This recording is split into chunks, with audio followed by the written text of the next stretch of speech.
First things first, I want to say my usual and very heartfelt always thank you for spending this time with me. It is a unprecedented pleasure when I get a chance to play. It is also has been a very enjoyable 8 seasons of watching the growth of these characters, 5 for Dizzy, but I don't believe that I have ever had a chronicle as ongoing, explore as many disparate factions of the world of darkness, and I want to thank you guys for giving me that opportunity. And with the new constant pressing business out of the way, I want to say that this is officially the beginning of Soup City Sins Season 8 finale. The title of the finale is Don't Worry Your Head About It. When we last left our coterie members, Dizzy was speeding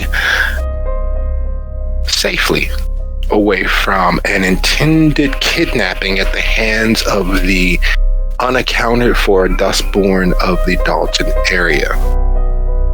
What that has revealed is that while there are many children of the dusk and they all interrelate or have an understanding, that in this current state of affairs in the city and its outlying areas, that there are disparate and unaccounted for members of the Dustborn who have involved themselves in low-level, on the surface, petty crimes which have far-reaching ramifications.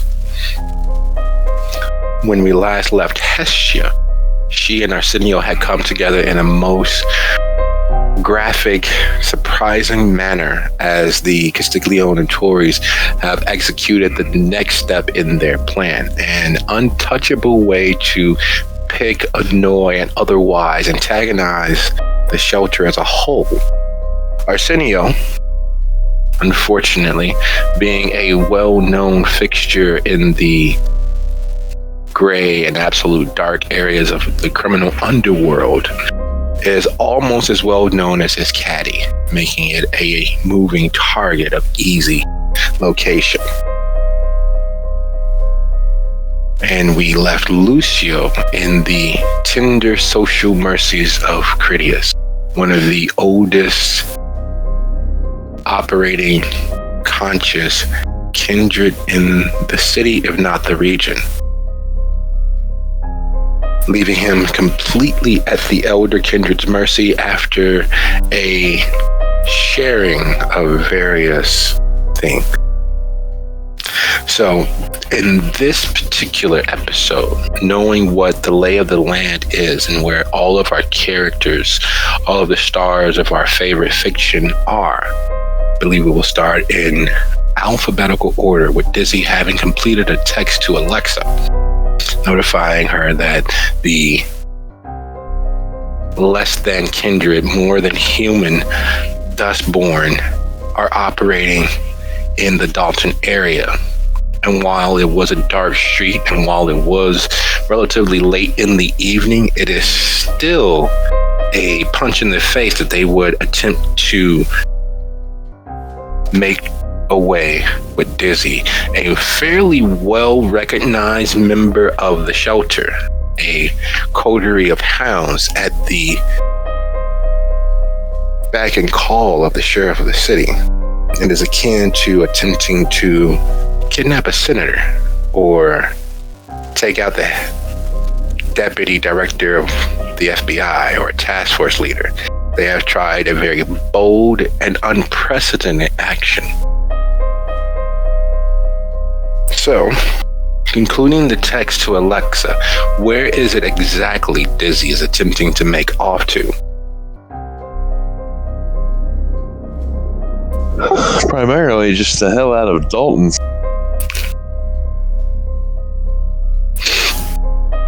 Okay. She has no particular place to alight in mind. Is she attempting to head back to Loyola? Is she attempting to reach out to her coterie? Is she attempting to stir the forces so that you can strike back at the Dustborn who are clearly operating criminally in the open? Well, what happened to the NOS? Olivia is one of the local regulars, and so she wouldn't have taken you up on the offer to escape. She would have simply stepped back and moved around a corner to disappear, because coming face to face with one's own beast in such a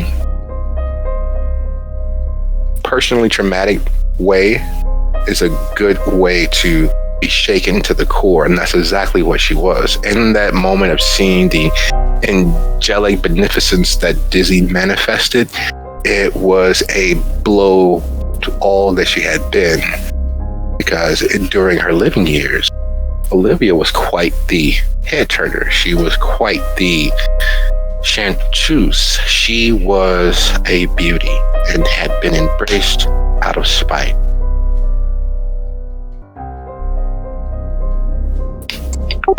All right, well, if she's not an issue, then I will head back up to our neck of the woods or somewhere near there and probably look for a herd member, because I have had a taxing evening and all I wanted to do was eat.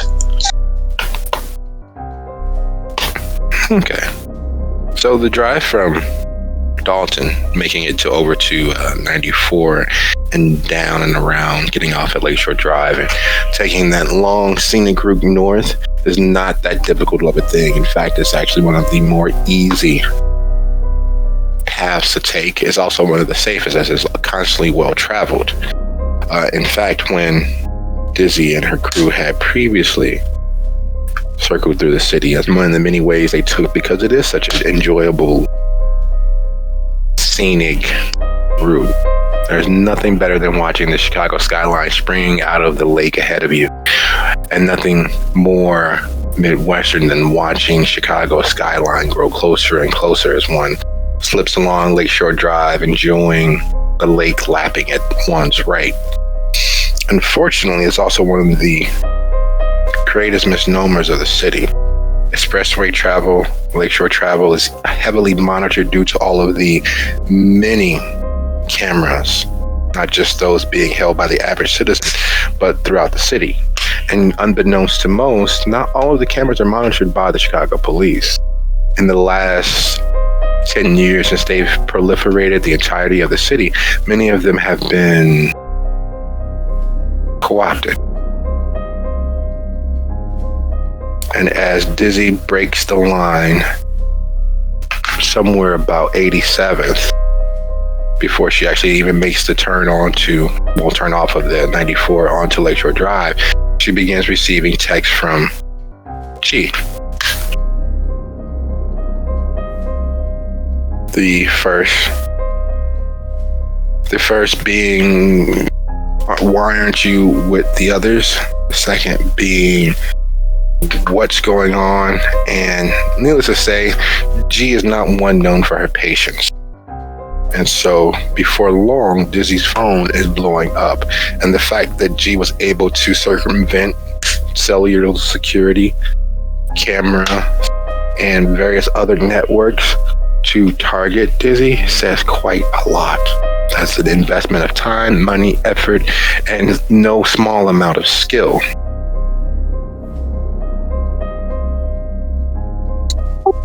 Well, knowing that she is spying on me and that it clearly aggravates her, I will make her wait as long as I can. I'll ditch that car somewhere anonymous and take an Uber back into our neighborhood. Okay. And as per her very easily provoked petty childishness, G immediately begins reaching out to the other coterie members, linking them into a group chat. What the fuck are you doing? Why aren't you guys here? There's a shit ton going down at the succubus right now. There's a meeting between, and it is clearly a signal interruption as several texts are dropped off, but they come back online with several yells, several screams, all caps, trying to direct everyone to get to the succubus.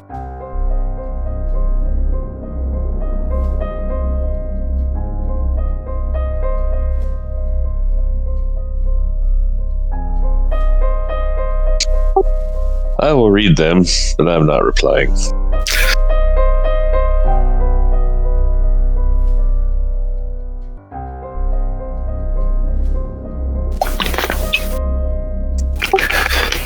or I guess not replying isn't accurate. I guess I'm changing my course to go see what the hell's going on at the Succubus Club, but I'm not replying to her text by texting her back. You know how many of the parenting books says that you should allow the child to soothe themselves so that they can learn how to deal with adversity and not come to expect every time they cry, every time they yell, that someone will come running? That obviously wasn't done for G, because your phone is proliferated with group text. You see a text from Damien popping up and a text from Alexa, I'm in the middle of something, and from Damien telling her to keep the line clear, I'm already here, and from, strangely enough, Juanica, I will be there as soon as I can. And though you can't determine inflection from text, it is clear that he is annoyed, as if something has managed to rankle him even more than simply living in this particular time. There are several others that you don't recognize, which turn out to be Ling and a few others. There's even a Tyrus on there who, fucking handle it yourselves. I'm in the middle of something. And on it goes. It is the most annoying chain message possible, because people have not either realized or understand that in a group chat situation, that every text and every reply and every smiley face and every action pings each and every person's phone in the chat, in the group chat. And as such, Dizzy, being as skilled and as modern as she is, has what amounts to a tension headache brewing as her phone vibrates and vibrates and vibrates and vibrates and vibrates. Oh, no, it doesn't. I'd stop it from vibrating. It's just go silent now.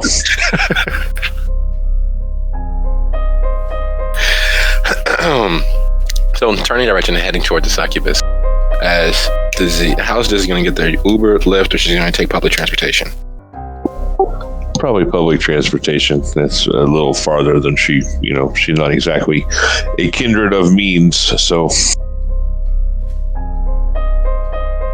All right, sounds like a plan. So that being the case, she's on the 55th heading toward the Garfield, heading towards the red line to take that north and make that small walk over. And as she manages to catch one of the later buses without having to wait an excessive amount of time, we shift our gaze to Hesh. Just as you and Arsenio round the corner there at roughly 51st, which gives you still a little over a mile and a half to get there, your Uber arrives. And unexpectedly, Arsenio is a platinum member. He has several perks, namely being Uber Black at a discounted rate.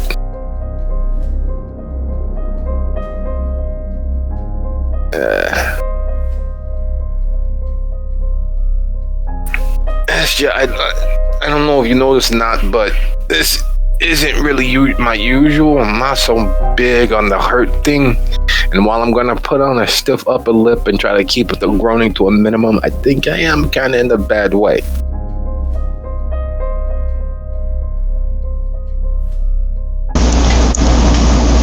Sigh softly and look. I promise you that when we get in the car, I will make you feel all better. And smiles. But we need to get to where we're going. Okay? Sure thing. I know I kind of gotta get the exact best of the neighborhoods, residential, home or not. Welcome to get you. Especially when you recognize who I am clearly. And then Okay, you walk in the car. into the car. You want to slip into from black sedan, which denotes uber black, and their affectations towards luxury, your phone begins going off. And it begins vibrating all due. Eyes narrow, and I check the phone. And I assume I hear and see all the things that Disney has just heard and saw. Yeah.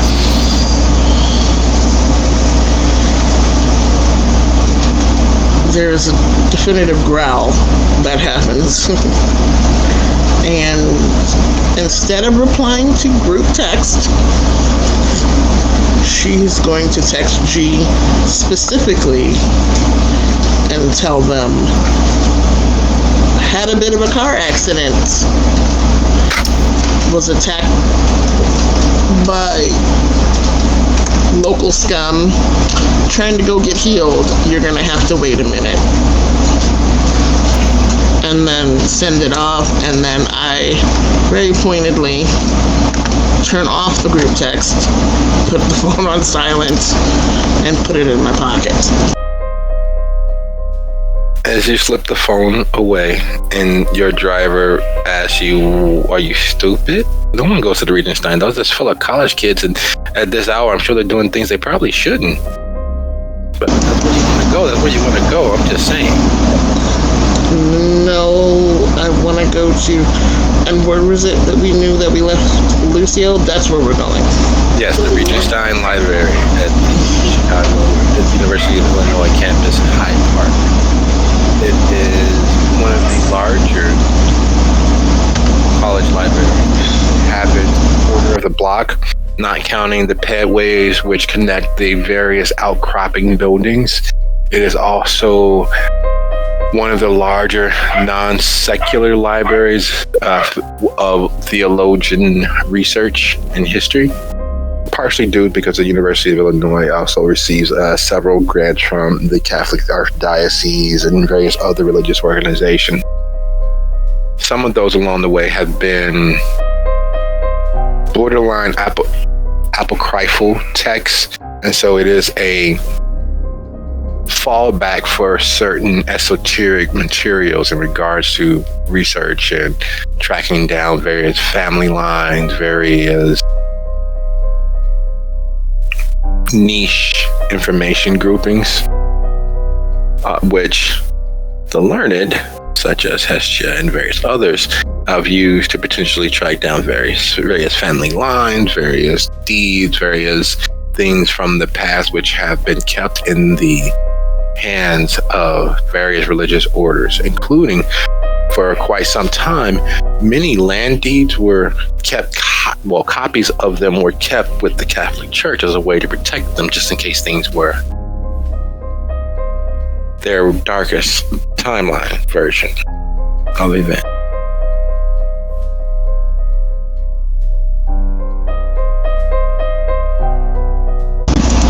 I reminds her that she might want to, while they are there, look up the deeds and lineage for the shelter.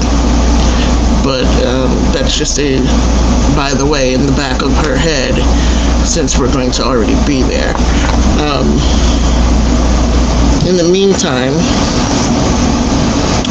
she very carefully, so that the Uber driver cannot see, puts a small hole in her thumb and very playfully sticks it in Arsenio's mouth. Oh, really? Would you be so kind as to go ahead and roll that and make that rouse roll for me?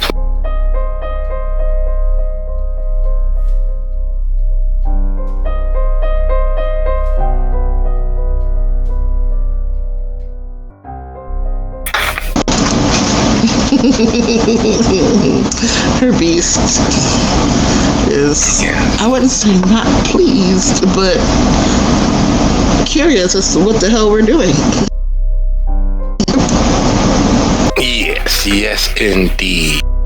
The moment that she pricks her finger and wills of it to flow, beast sticks its head up as if it's scenting the wind, scenting challenge, scenting potential release. Where does that place Hestia for the evening as far as hunger? Only in a 2, though. She's pretty good at keeping track of that sort of thing. So before everything else, when she roused her blood to make herself more human, no hunger growth, this is the first time it's leaped up. She's been poking the bear quite a bit this evening, far more than her usual. And in doing so, it responds quizzically. Instead of making a run for the gate to escape or rattling the bars, it merely takes notice, settling more on its haunches, keeping a wary eye on that border between where it resides in her heart and the outside world. That inner vista where it has the opportunity to potentially free. The moment the blood, the vitae, the thick viscous fluid of her kindred existence begins being coaxed down Arsenio's throat, he takes to it like a suckling babe. This is not the first time that he's had kindred vitae, which is that much is obvious. However, this is the first time that he's had such empty kindred vitae. There is a lack of connection that makes it surprising. There is a lack of that metaphysical heft that comes with partaking of Lucio's vitae that makes this a most interesting experience for him. There's no growing closer, there's no challenge to what he and Lucio shares, and yet there is still that ineffable, very dead electricity, that magic that lives in your vitae. And while he had already begun knitting, but a quick knitting with all the wounds he had suffered was taking its toll. Namely, there's the warmth, the slight light dampness across the brow as his body is kicked into hyper gear to heal the damage of the crash. And as you all make your way toward the Regenstein, we shift our gaze once more with the professor staring purposefully at Gabriella's corpse. He offhandedly, I see. Miss Darcy, I do apologize. I believe, and he pauses as he looks at Lucio, again, taking him in, and more specifically taking in the light vibration of his phone. Instead of the constant, regular vibration that most phones have, Lucio's dying relic vibrates a discongruent electric zap, then a few dashes, then a more of a zap, and it gets quieter, and just when you think it's going to go a little quieter, it gets loud again and vibrates violently in your pocket.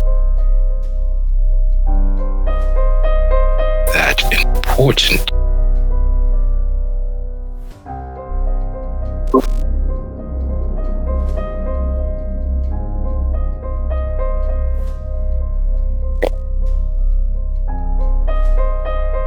Do you mind if I check it? It is clearly important. Go right ahead. We are not in class. There's no need for that level of decorum, I suppose. After all, I have invited you. One of my sanctums. Lucio will check the messages and I'm assuming the same things that the others have, right? Yes, it is 100% off the chain, and people are still responding to the group chat, still not realizing or not caring, or a combination of the two, that every time one person replies, and now at this point they're replying to each other, Damien giving Tyrus a clear, direct order to not drive into the city. Succubus well in hand, and Tyrus responding with a feck off, and G responding, you can't talk to him like that. And then Alexa, well, it is a free country. And then Lanika, will you all shut up? And Damien responding to Lanika, that's no way for us to conduct business. Lucio is going to mute that group chat, and then he's going to text G separately and ask, what is going on at the Succubus? Clearly, the response is clearly not enough. Green is busy healing, and everyone else seems busy. Only Damien's on the way. There was a situation between the Toreador and, I believe, a Dustborn.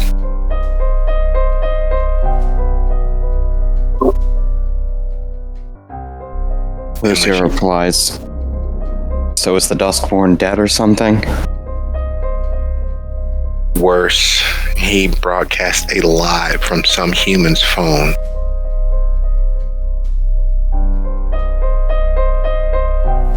He replies, in all caps, fuck.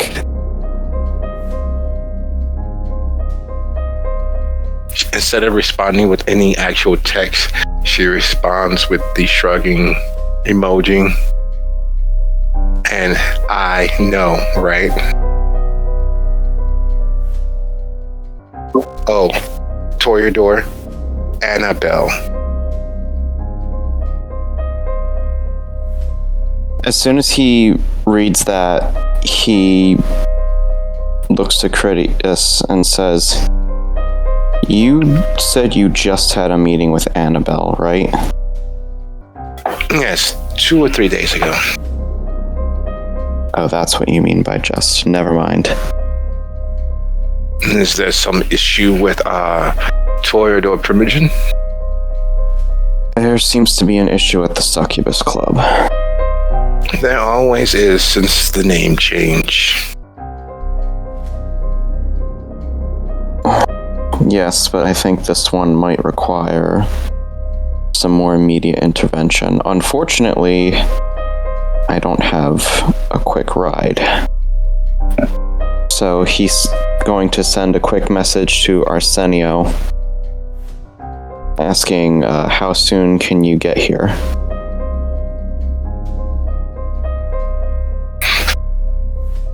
And as he's waiting on the reply, Critias stands from the armchair, moving closer to Gabriella. Squinting, crouching so that he can meet her eyes as she, while chained, slightly lowered, and then looks back to you. Would you do that again? Do what? What you were doing with your device there. Back to her. I start texting again, if that's what he's referring to. The moment you send the text, he jumps as if he has been hit with an electric current. Aha! That very well may be exactly what I'm missing. Do you know what signal that is on? What energy wavelength that is on? There's been a most decided response. Her eyes are blinking, all three. Lucio recoils at the mention of 3 eyes, even though he's looking right at her as well. He attempts to check what service it is, whether it's like 3G or not, and what phone service it is. He is on 4G. He's not that old. It's ancient, yes, but the phone automatically updates as best as it can.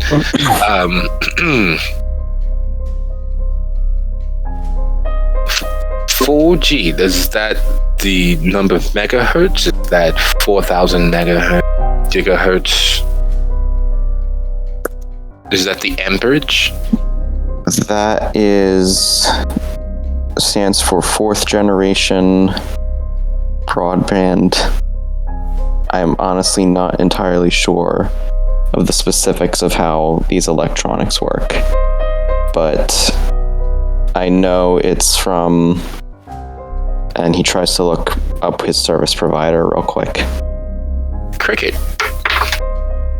It is from Cricket. Cricket Wireless. See, he moves to the leather-bound journal, picks up his pen again, and jots down exactly what you stated in question marks, trying to figure it out, trying to suss it out if there's some way of looking at it for it to reveal the truth.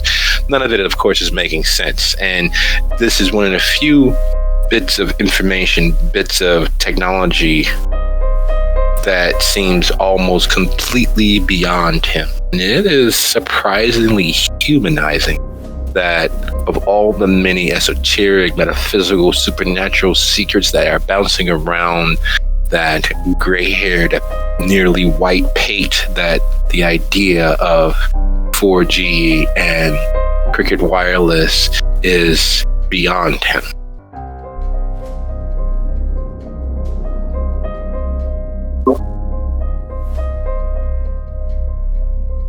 I think this is the part where I have to ask, what have you discovered?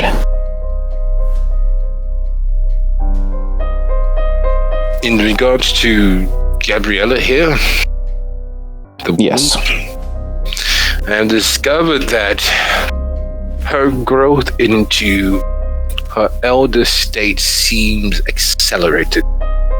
I have learned that in the last few moments that she somehow connected with whatever frequency, whatever electromagnetic transmission is derived from that device, she responds to.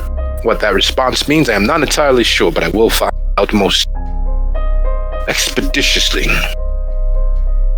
I must ask, would it be possible that you have another such device, or would you be kind enough to leave that device with that I might further delve into her being?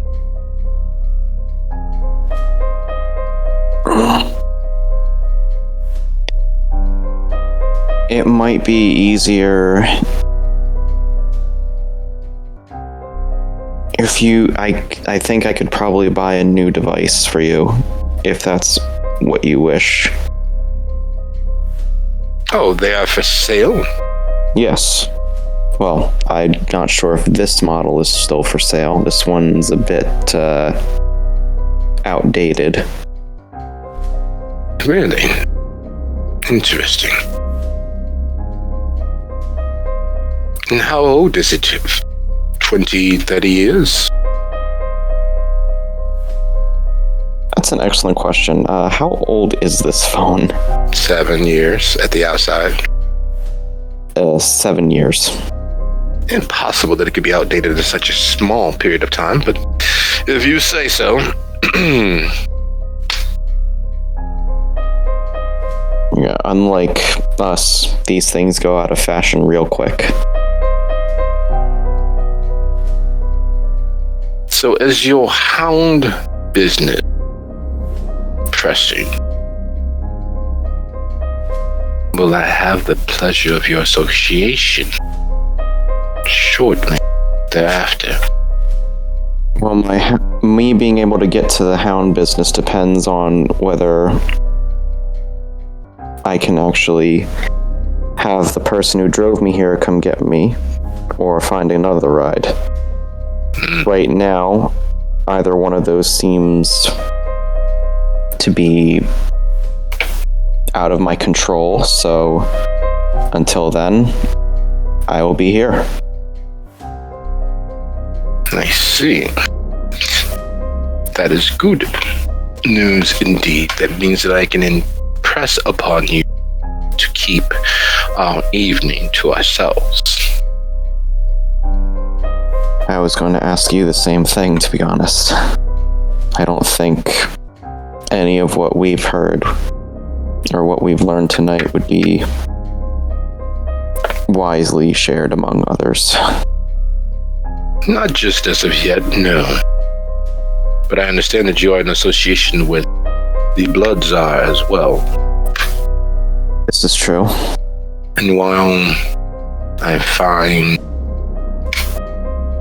them surprisingly competent, I find their business considerably more odious than most would. But I would like to remain professionally distant from them. Includes the information that we share this. It would be easily viewed as a competition to their business model. If successful, when successful.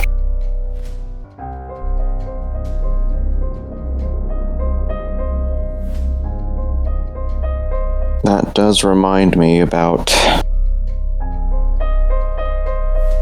some previous business we had been discussing.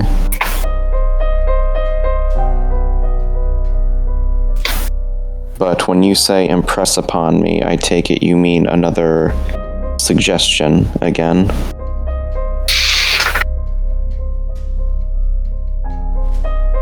Normally, as a matter of standard operating procedures, I most assuredly would. However, and he closes the distance, crouching, so that he's meeting your eye as you sit there in the armchair. In a 3-point crouch, he pauses. And it's the first time you've been this close at not being possessed by your beast. Realize that his eyes are a watery blue with gray flecks. I've never noticed how there's a gradation of his eye color, and how it's almost a perfect melding of the mythological Zeus and Poseidon all at once.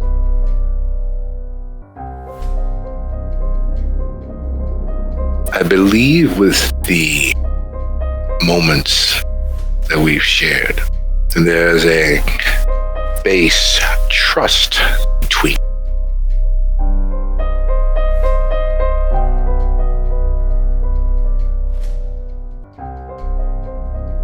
I would be inclined to agree somewhat. And what I was protecting us both from previously seems considerably less problematic at the moment. I don't allow very many kindreds specifically near enough to hand to have an idea as to what my aims nor goals are. And any such audience granted could be used against me. It could prolong my attempts to reach that fabled state of actual peace. And I believe that you, Mr. Light and Dark, are both aimed towards that goal and bent toward arriving there without the predations of our associates.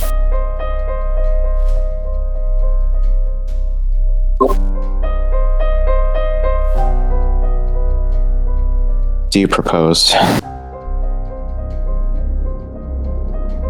Not quite so soon, but in this situation, I believe that we have a gentleman's agreement between of mentor to mentee, of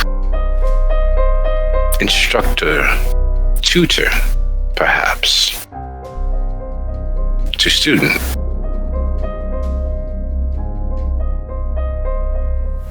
Do you believe that such a position would work for us? I absolutely do. Excellent.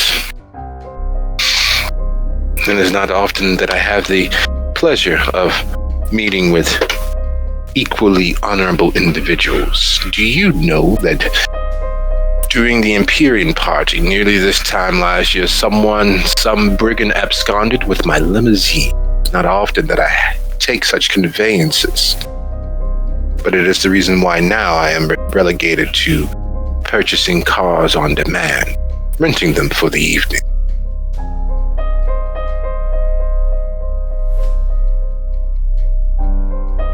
You don't say. Yes, it was quite embarrassing for someone of my age to find their car absconded. That was quite a chaotic party, as I recall. I wasn't there for much of it, unfortunately. Some issues had arose, but to think that in all that chaos someone would take your limo. Yes, it was quite embarrassing that the members of the Clan of the Rose did not allow me to live that down for quite some time. I believe that was the basis for the attack that I suffered. And as he mentions the attack that he suffered, Dizzy, you are stepping off the train at the Grand Station so that you can walk north towards Superior to take that over to the Succubus. In your time here in the city, you've only ridden the train 3 times, and each time there's been an incident that has threatened your life in one shape, fashion, or form. This is the first time that you've managed to ride the subway and there hasn't been any issues whatsoever. It is a complete and total rarity, especially with the evening that you've had with Lupine and Dustborn. And even though in your grace you shined off and ignored the visceral attack from the startled and shook to her core Olivia, even your fellow kindred have attempted to accost and otherwise damage you this evening. Yet, the one place you were sure would be an issue with an unenviable position of perhaps having to tell someone to fuck off in the most vociferous manner possible was completely, totally quiet.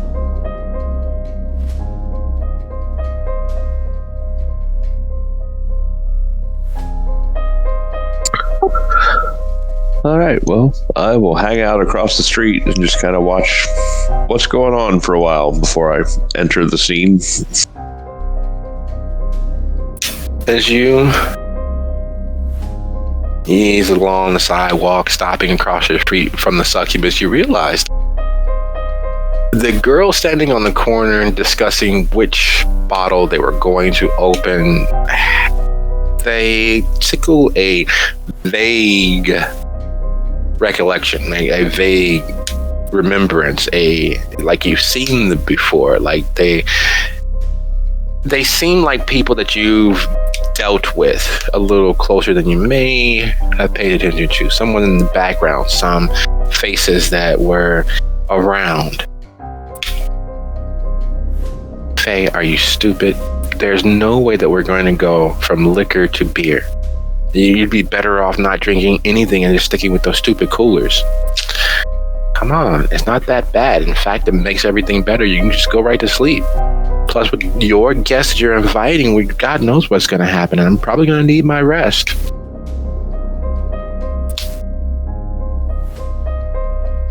They smile at you as they ask you to step aside so they can get through their door and head upstairs to their apartment. I will chuckle to myself and let them go upstairs to their apartment. As you step aside, do you pop in a stick of gum? Sure, why not? Well, when the gum hits your lips and the taller of the girls, Faye, is moving past you, Stella stops and looks you dead in the eye. I know you, don't I? I get that a lot. She has a point, though. Beer before liquor, never been sicker. That's the rhyme. Yeah, but you only live once, and plus it's a good way to pass out. Do you do you go to DePaul? No. Faye stops halfway up the stairs, turning around. Will you stop bothering the homeless girl and get up here? Stella chuckles. Forgive her. She speaks without thinking. Wait, you visit the Harris Viral Shelter? When I have some free time. Are you one of the volunteers like us, or you're... I'm sorry, I don't mean to be rude. Maybe I speak without thinking too. My brother works for them like a consultant. Yeah, I know your brother. You do? You know Lucy? Yep. So, and she sits her bags down, and it is the worst thing that you have seen in the last few hours. Because when the bags sit down that someone is carrying, you know they have every intentions of talking your ear off or otherwise impugning your privacy. She plans on being here for quite some time, or at least long enough to not have to carry her bags.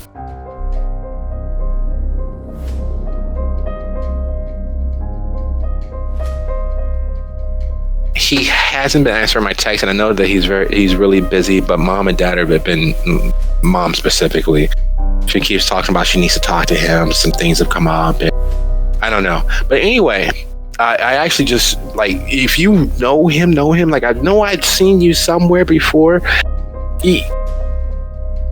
That thug that he hangs out with recently. Yeah, which one? It sounds bad, but I'm technically adopted Italian, so I can say there's that Goomba that he hangs around with. The only thing missing is the greasy slick back hair.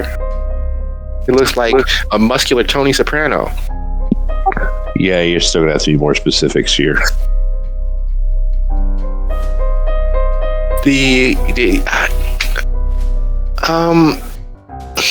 How do I describe him besides that? Like, that makes him stick out of my head. Dark hair. It looks like a chunky Lucio. He's got a similar nose, same high cheekbones, but he's kind of chunky. He looks like, you could tell that he like carries his weight well, but I wouldn't like to be sweating underneath him. If you know what I mean. I'm sorry, I don't mean to be gross. And as she's talking, Faye comes back down the stairs. Oh my God. I'm sorry, forgive her. She's stupid. At which point Stella responds, don't apologize for me. I just apologize for you. That's not fair. No, after the night I've had, it's pretty endearing. So we're pre-gaming. You want to come upstairs? Stella, are you stupid? You're inviting a stranger over. She's not a stranger. She knows Lucy. No, get the fuck out. No, she does. She doesn't recognize the Goomba hangs with. You mean You mean Arsenio? Yeah. How could you name your kid that? That's just horrible. Can you imagine how much he was picked on? He looks nothing like Arsenio. Oh my God, not even now. As old as that guy is. What is he, like 70? Maybe 60. I don't know. Like, how old is Eddie Murphy?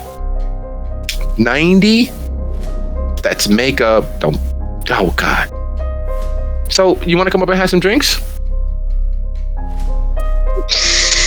I don't know if your brother would be cool with that. He won't know. Plus, you can, if he wants to call, I'll say, hey, we met your friend, and Stella, stop. It's not like you have Lucy wrapped around your finger. I don't have to. It's my brother. He can be mad at me and it won't cost anything. Like, if he's mad at you, he'd probably throw you over his knee. I wish. You are just ridiculous. Hey, let me ask you this while we're talking. Does anything weird happen to you recently? Me? No, but Faye got hit on. I did not. Yeah, she did. There's this little skanky... I'm sorry. I know you work at the shelter and you probably have a bleeding heart like Miss Green, but he definitely was meth out. He's like a cross between a meth addict and a track star. Super thin dude. He's been hanging around a lot, and which is funny because he gets the most play that I've ever seen. Like, we stand in the window and watch what happens a lot. because they're like, that club is ridiculous. The other night there was this guy waving a gun around, and then there was a kidnapping. It wasn't a kidnapping, I'm kidding, but it was definitely a May-December romance gone wrong. It was just bad. Yeah, did you tell them about the punks that show up? Oh yeah, like every Monday or Tuesday, there's like 90 rejects from like the Anarchy in the UK sort of crowd, the spiky hair, the leather jackets, the torn pants that somebody clearly peed in, and it may not have been them. I know that guy. The guy with the stylized mohawk and the $900 leather jacket. Yeah, I know him. Really? Someone pays that much for a leather jacket? Oh my God, I wish I could. We have a leather couch, don't laugh, but it's kind of like our casting couch where we introduce friends on it. That's what we call it, our casting couch. And that was only $450. Yeah, $450 of my money. Well, I didn't have it and I paid you back. Yeah, but it took 4 weeks. You're lucky you got paid at all, especially with what you did. It was a prank, Stella.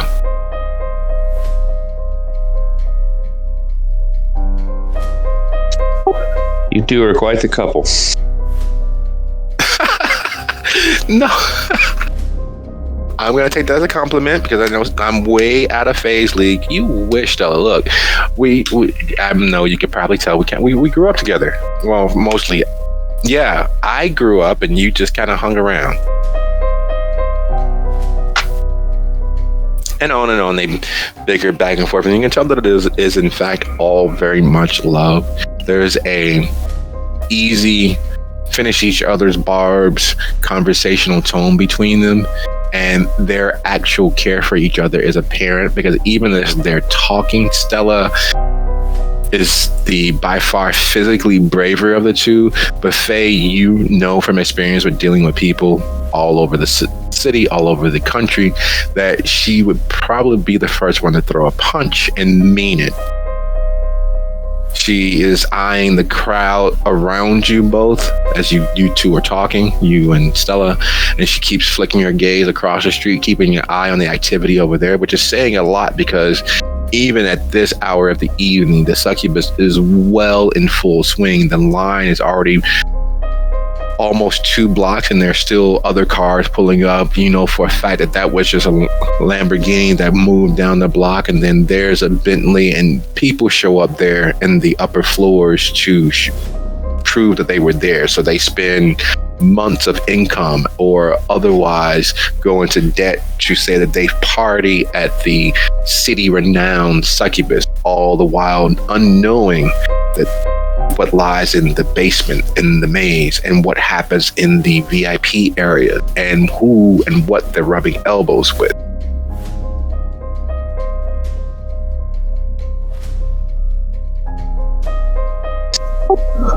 So I guess I need to get back to work. You girls enjoy your liquor, and like I said, beer before liquor is a bad idea. Oh, don't be like that. Come on up, have a drink. What do you drink? We have some ale, we have some Truly, and Faye with her stupid practical jokes. We have Malort, we have a new thing of this handcrafted vodka that we got because Faye was flirting with the bartender down at the Redhead Piano Bar. And we have a few limited bottles of Terramano. I'm sure we have something that would definitely tickle your fancy. Come on up. Oh, I'm sure you do too, but I bet your brother would be very annoyed about it. I doubt it. You're almost family if you work at the shelter. We work there too, but we're volunteer, and perfectly honest, we're really contemplating on... Shut up, Faye. We're not contemplating. Faye's contemplating on a really stupid idea. It's not stupid. It'd be great. It'd bring more money. It'd help people out. That's just dumb. You're not going to do that.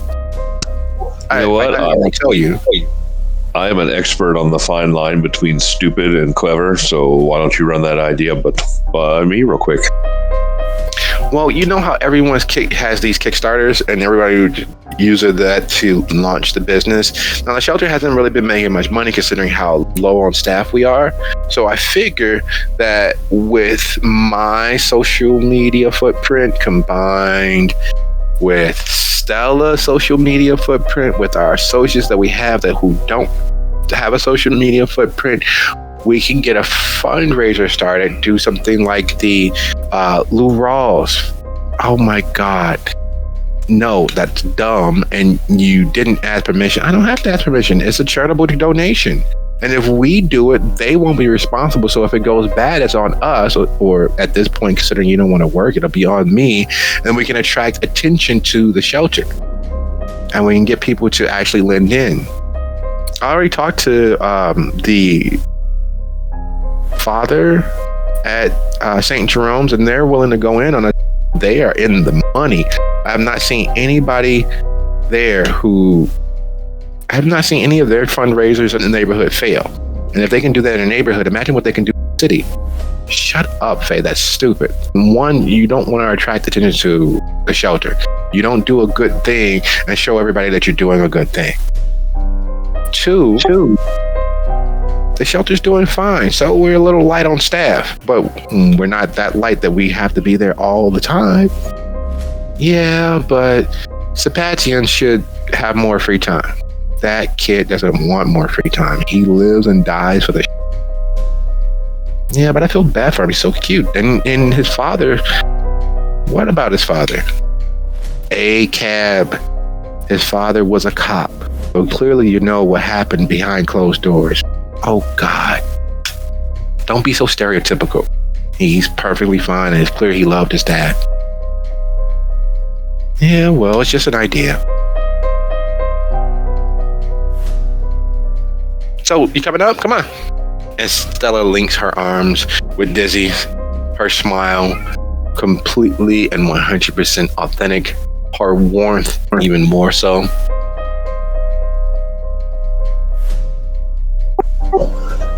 Fine, I'll come up for like 5 minutes, but then I really got to get back to work.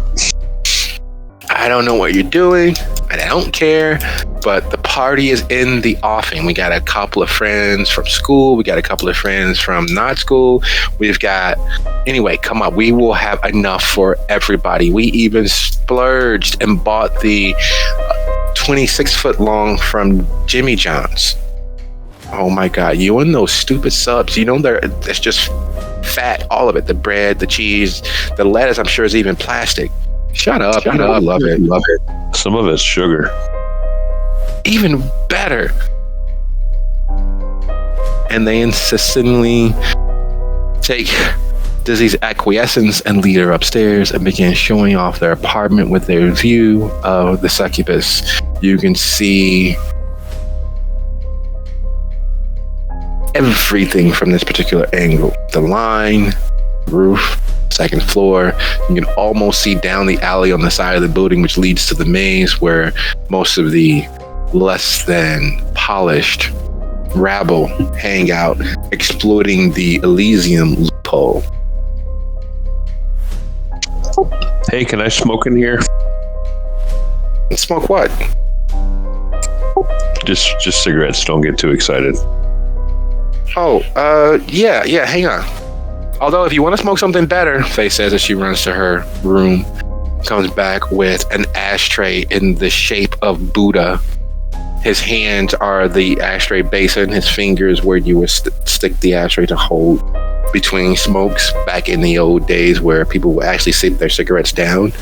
And there's still buds left from a previous session filtering and littering the bottom of the ashtray.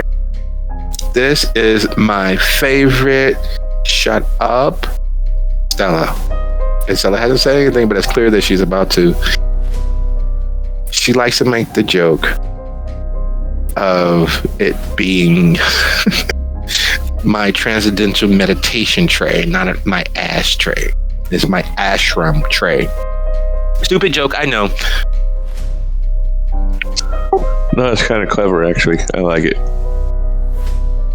And then she'll light up a cigarette and lean up against that window and keep an eye on the succubus.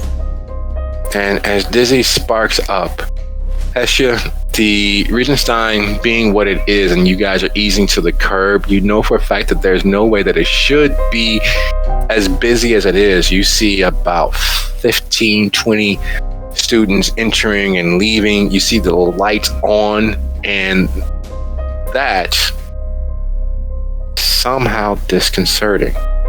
The few times that Hestia has bothered to come down previously, right during its initial construction, when Karen and several of the other Chantry members helped consecrate the ground, establish a few wards,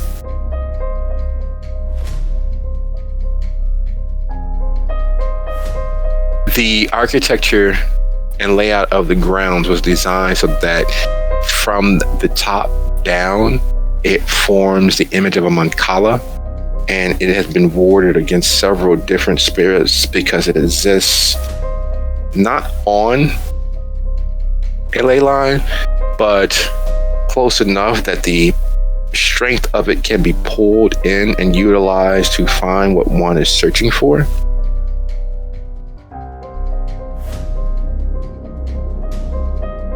And that was done in service to the then and still primogen of this is part and parcel of Critias's domain, his territories that he's claimed for himself. And while he claims it for himself and protects it with a vengeance, and not many people would dare challenge him on that, at least and not get caught on it, there hasn't been an official recognition that this area is specifically his, though in practice, it literally is.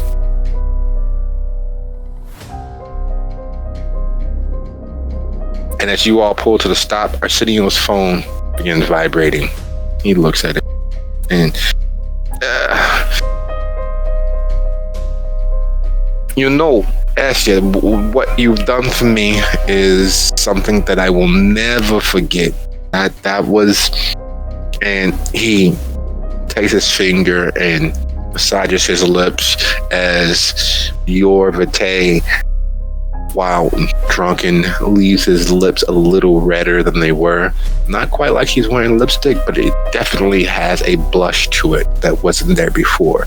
And while still in pain with the efforts of healing such traumatic damage so quickly, he is not as pained. His breathing isn't as labored. He doesn't look nearly as sweat-soaked.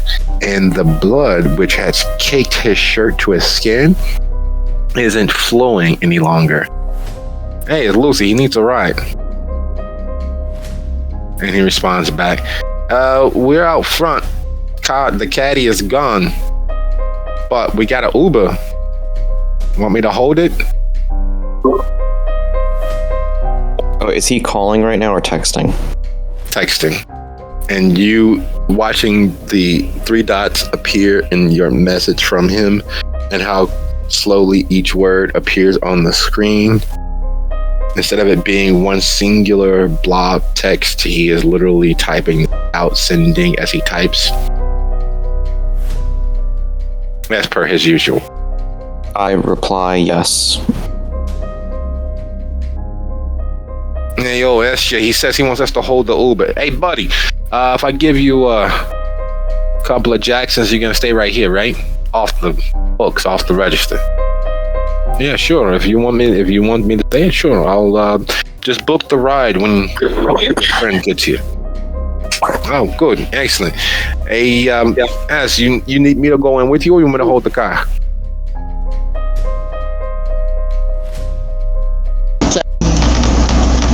Just hold the car. I think I need to let him know some things that you already know. So, yeah, we'll be right back. And she walks towards the door. As per usual, people are far more lax when it comes to security than they should be. Typically, you should have a student ID, You should have a badge. You should be escorted in or buzzed in at this hour. Nope, there's just a free-flowing in and out as kids leave in groups of 2s, 3s, 1s by themselves and enter in much the same state. And as Hestia enters, Arsenio says, "We're out front. Hestia's on the way in." I respond, "I'll meet her in the lobby."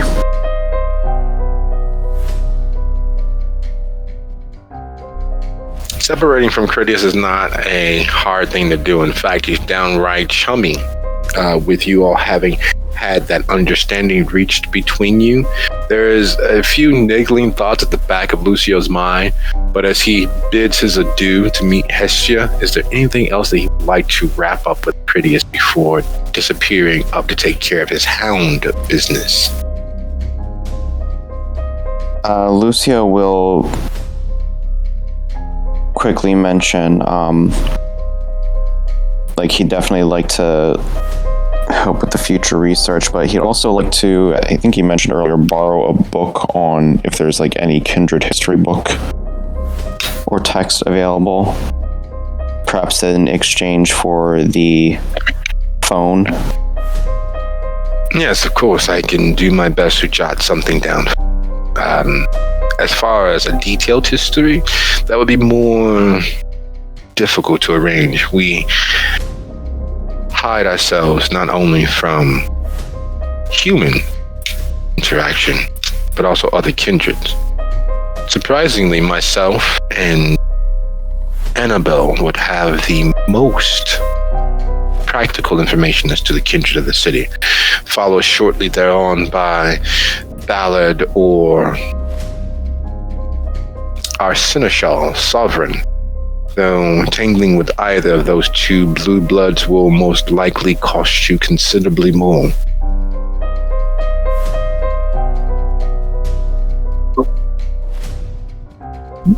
I think it'd be a smarter idea to deal with you then. Excellent. I am very happy with the arrangement. I will expect your visit within the next few days. I will do my best.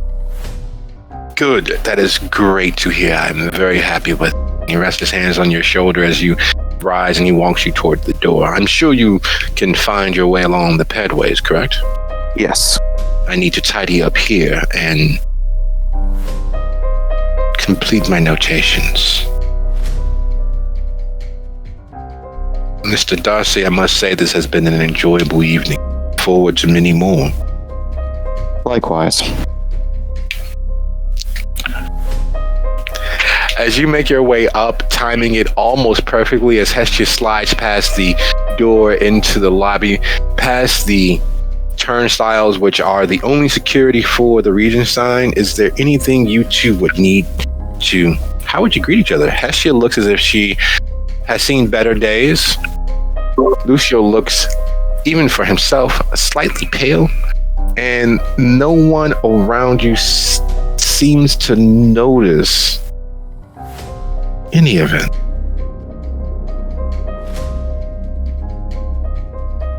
What the hell happened?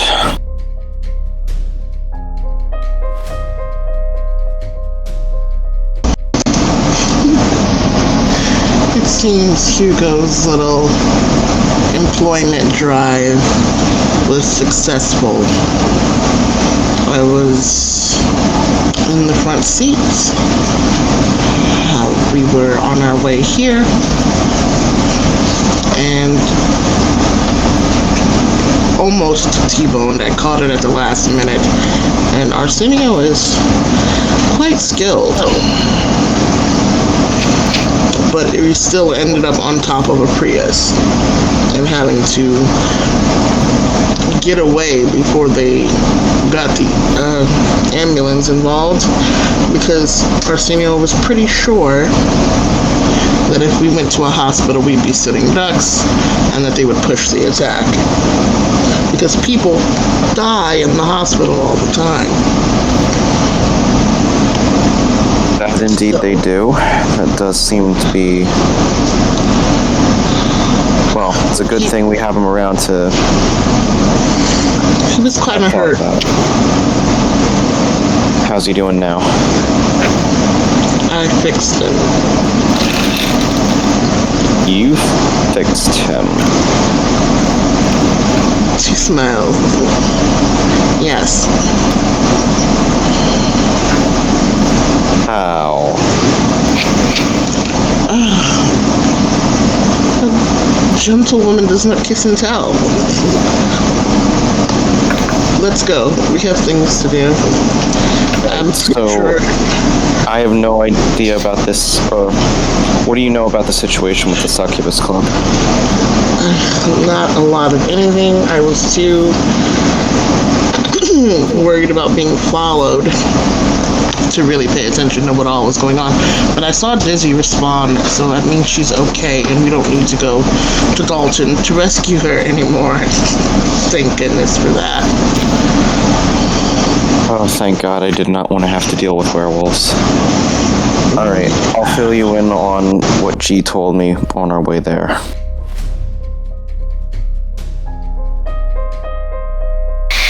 You walk out. You two walk out to the car.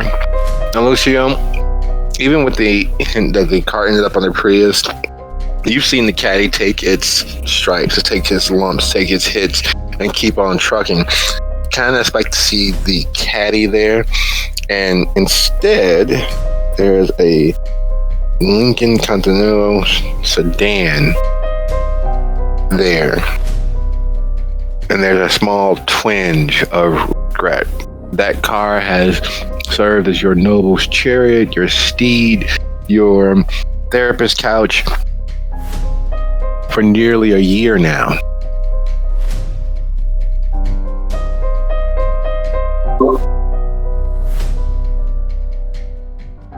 He looks to Arsenio. You think it's salvageable?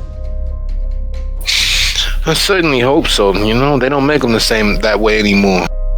And even hurt and injured, you can see the dried blood on his shirt, especially being just sticking to him just beneath his blazer. Jesus fuck, are you alright? Yeah, I'm good. Hestia hooked me up. She took care of me. True to her word. That there's a good lady. And he's holding the door open as per his usual, but there's something devilish about the glint as he flicks his eyes toward Hestia and back to you.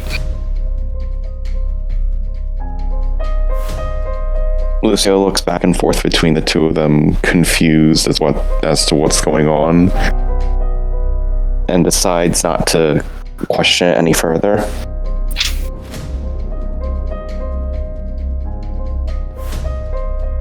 So, I didn't know what to tell this guy where we're going, so...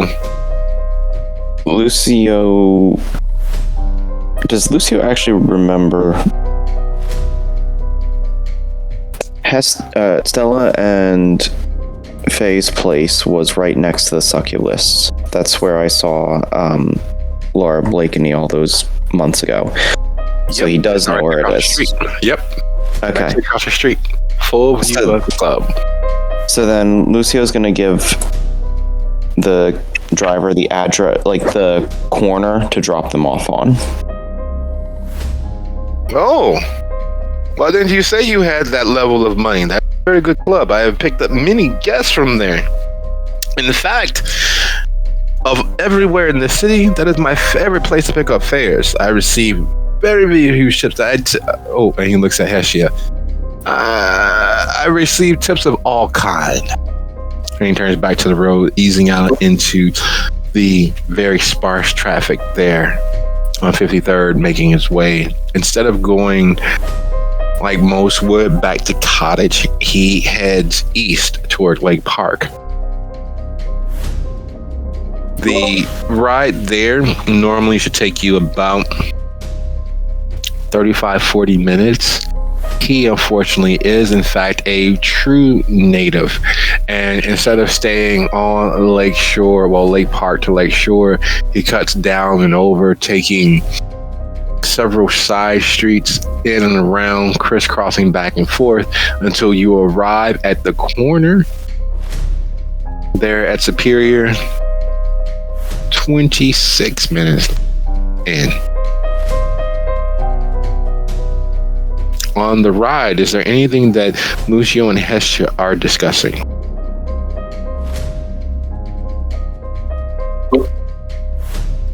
Lucio is mainly just like filling her in on what G told him, but doing so like by typing it out so that the driver doesn't hear, because that would be problematic. So he's basically like pulling up a note on his phone, typing it out, and then deleting it. Okay. Arsenio is in the front seat with the driver as well. And he's chalking the guy's ears off. Wait, so you mean to tell me you know the Bravos? Yeah, they were my neighbors. You still live in a Ukrainian village? Yeah, it's not really what it used to be. There used to be families going back, grandmas, nonnies. It was a great place to grow up, but things have changed so much. You got all the yuppies moving in, and they're going back and forth about the neighborhood and how things have changed and how the Ukrainian angel watches over everyone. He's like the godfather of the area. Some people call him the Ukrainian grandfather, some could call him the godfather, some people call him the Ukrainian angel. But what is clear is that he is 100% talking about Martin. You all over here at the bar where people can go and speak with him about their problems, and you hear about the church where, depending on which night of confession you go, you can catch him in the pews, and you realize that while no one knows that he is kindred or that he is dead, that many people know of him, even if they don't know his actual name.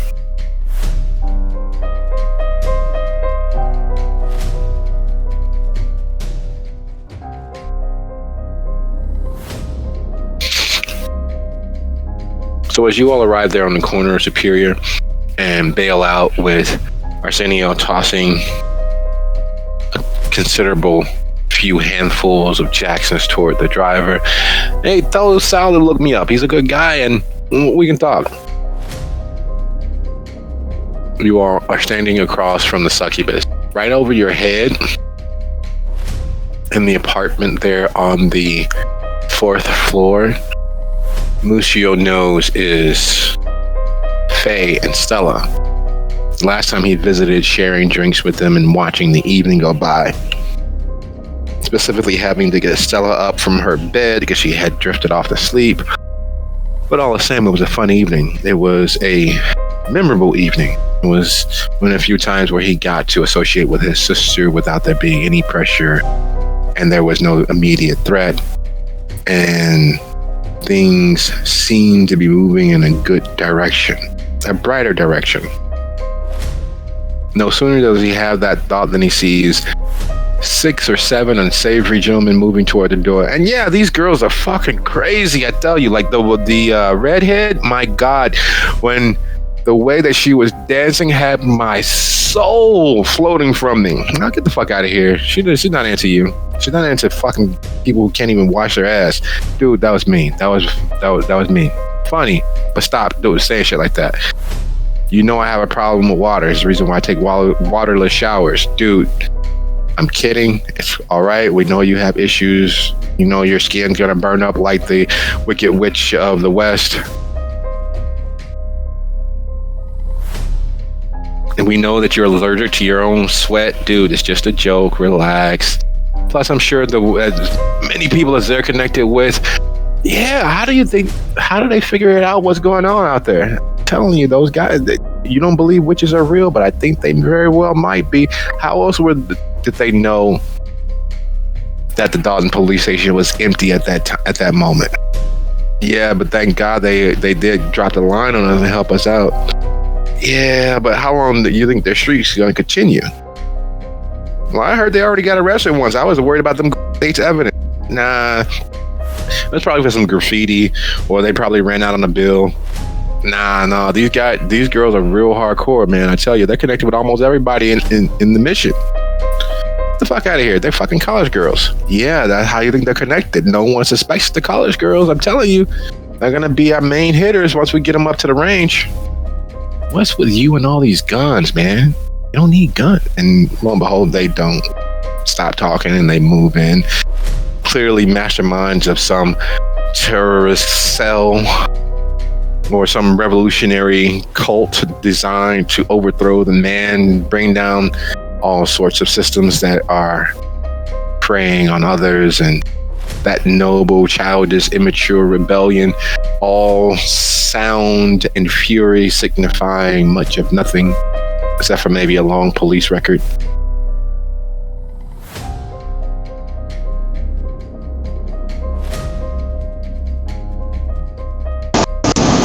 Hestia is gonna go like absolutely silent and kind of blend in behind them, being as short as she is. She's gonna use that like she normally does and kind of get close without them realizing she's close. And she is listening her little ass off and she's looking at Lucio like, huh. But she's gonna follow them in and up. Lucio's gonna follow her lead. Oh, also, I'm gonna be right back. All right, sounds like a plan. This is a great place for us to take a quick 10. See you guys back here at 2 after the hour. So good.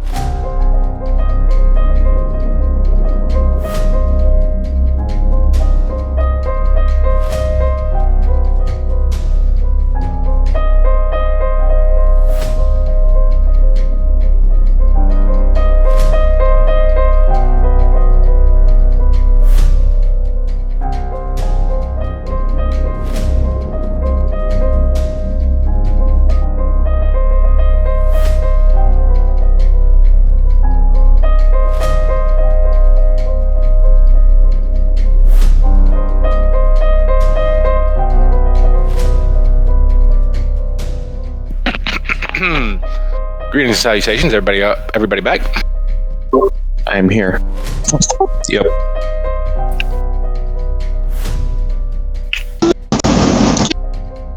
All right, we are good to go. Welcome back. So, in the midst of the party crashers and party guests making their way up to the 4th floor condominium, which is roughly miles and miles and miles beyond what 2 college students might be able to afford consistently. Arsenio, Lucio, Hestia arrive. Now, in the intervening time from their drive from the Regent's Line to here, Dizzy, what you've noticed across the street is enough for those politically minded to have no small amount of worry. In the roughly 30 minutes she's been standing here conversing with a few guests who've been arriving, who've been trickling in groups of 3 and 4 and one large group of 10 so far, she's watched as Bill has entered the succubus. She's watched as Genghis made his way into the side of the succubus. She's watched as several faces she spotted when the coterie were granted their domain in front of the width and breadth of the power brokers in the city arrive. There is a huge conflagration of people with juice in the kindred community making their way into the succubus.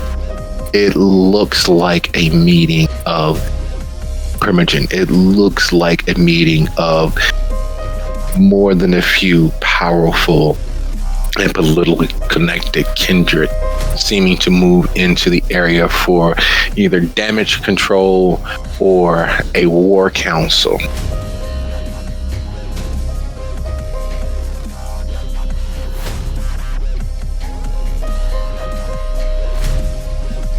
All right. I'll file all that away in my little brain. And while she's been waiting and keeping polite conversation, there is a thin, cafe au lait skinned gentleman who has floated in. Him and his group of associates, his two buddies, one Steve and one Malik. And he is zooming in slow motion. He makes his way over. Hello, mommy. Delicious. How are you? I will just continue to stare out the window. That good, huh? Well, being as you want to give me a cold shoulder, do you mind if I kiss it?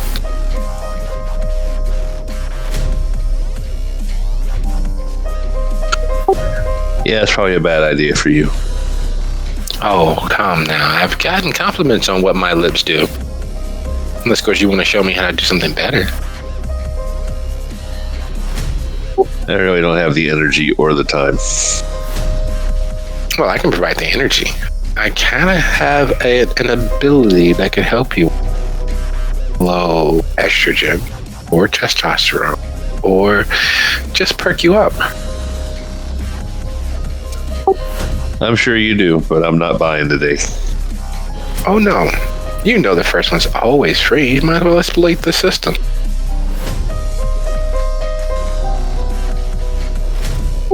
Yeah, be that as it may. Eddie, get away from her. She's a friend of my brother's. Oh, I didn't know you were part of the family. I'll leave you to it then. Though I'm sure the better activities of the evening will be further back here. I'll be on the deck if you decide to change your mind and actually enjoy your time. And he slinks away. Just pray that I don't. And as he slinks away and you're getting ready to turn back, your heart freezes. Not that you're doing anything specifically wrong, not that you're doing anything illicit, not that you're actually doing much of anything except for keeping a watch or collecting intelligence. You, for all intents and purposes, just staking the place out. Yet it feels that you have been caught with your hand in the cookie jar as you look toward the door and the most recent gaggle of unwashed, unmasked young kids of various ages going from 19 to clearly a very old 26 come sauntering through the door. And in the midst of this group of associates is Hestia, Lucio, and Arsenio. I will give them a nod, like with the face that says, "What took you so long?"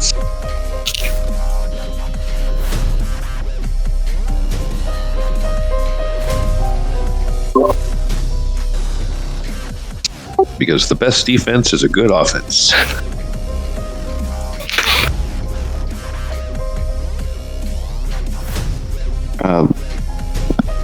Lucio is going to... Does Lucio see Dizzy as well, or...? Yes, as you all come through the door, standing there, silhouetted by the neons from the succubus and the soft, almost amber glare from the street lights at this height, is Dizzy in the window, smoking with an ashtray that can't be what it looks like, but it most assuredly is. It is the Buddha that she is ashing into. Does Lucio recognize that Buddha? Yes, it's Faze.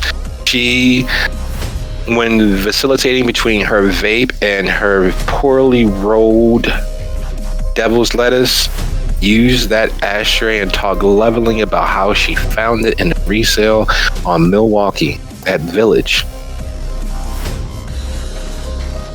Lucio is immediately making his way towards Dizzy.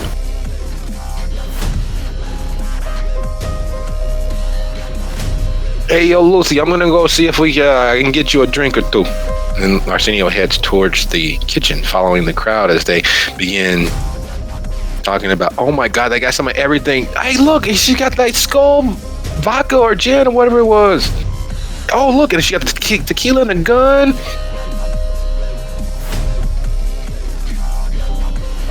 Hey, can we get some good sounds in here? This is kind of too lo-fi for me. Shut up, you have no taste in music.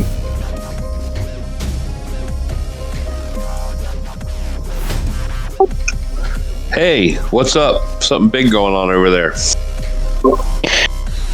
Why the fuck do you have that ashtray or that Buddha? Because I said, hey, can I smoke in here? Which would be a good excuse for me to hang out by the window all night and watch the fucking bar across the street. Why do you have... Here's my ashram tray. Why do you have that specific one? Because that's what she gave me. I didn't ask for anything specific. I said, hey, is it all right if I smoke in here so that I can hang out by the window, watch the fucking bar across the street?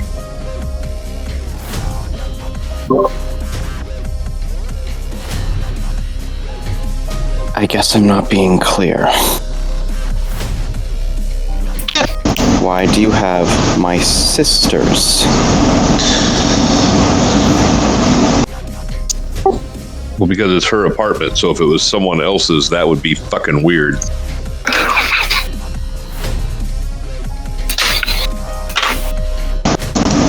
Heston's just kind of watching them go back and forth, like, what? And then steps into view between Dizzy and Lucio, looking up at him like, what the fuck, man? You know, I have a lot of questions about this moment, but I'm just going to ask one right now. Did you do anything to her? Not a thing. In fact, I repeatedly said that it's probably not a good idea for me to come up, but they kept being insistent, and I kept running out of excuses, and it is a great place to keep an eye on the bar. So here I am.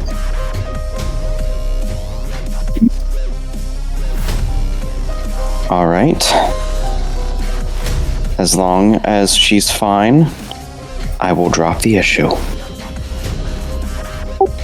Dude, I would never do anything to your, people that are important to you. I'm not going to go into that. And, besides, with everything going down, you should be, I thought that was, here's the thought process that went through my head. Not only can I do that, but if somebody comes after her directly, I'm fucking here to stop it. And she's having a party. There are all kinds of unsavory dudes here. Who knows which one of them are super unsavory? And I appreciate the thought. It just took me by surprise. You have every right to be taken by surprise. But trust me a little bit, I would never do anything to these people. I'm sorry, I just get a little overprotective of her. Now, what's the... date with Courteous didn't go bad. Second question I was going to ask is, how are you? Because the last I heard, Hestia seemed to think that you were being surrounded by werewolves. I don't know if surrounded is exactly accurate, but yeah, it's been one hell of an evening. And you're in one piece? If I'm in more than one piece, I don't know about it yet. Alright, well, let's keep it that way. I did have to tip Alexa off to a gang full of half wannabes who were trying to abduct me for some nefarious purpose. Duskmorn? Yes, and this is on top of the lupines. So it's been one hell of a night. Dalton sucks. Can we just fucking nuke it? I'm sure there have been attempts in the past. Well, as long as you're okay, and if Alexa knows where they are, well, fare thee well, poor souls. Alright, what's the situation here? I don't know, all the heavy hitters, well, not all the heavy hitters, but a lot of the heavy hitters are over there, and from several different walks and perspectives of what you might consider a heavy hitter to be. Also, as an aside, and I hope it's not related, my special friend, she's on lockdown red alert over there at the place that hates us. Something big going on over there too. So let's hope the two aren't connected. You mean Vivi? Yep. Fuck.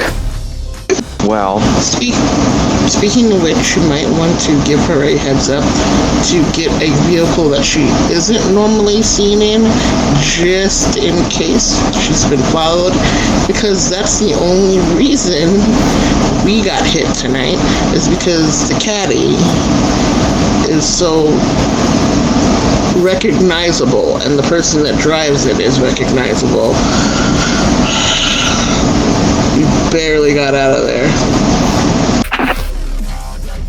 Oh my God, Bennett! I thought you always worked. Nah, man, I can get time to myself. And I heard there was such a good party. A couple of folks talking about it. Yeah, man, let me show you around. The owners, they're back there in the back with a lot of other guys. Really? I thought they'd meet me at the door. It's kind of rude not to be greeted by the host. You know what I mean, man? Yeah, but hey, look, they got these cool tequila that in like the shape of a gun.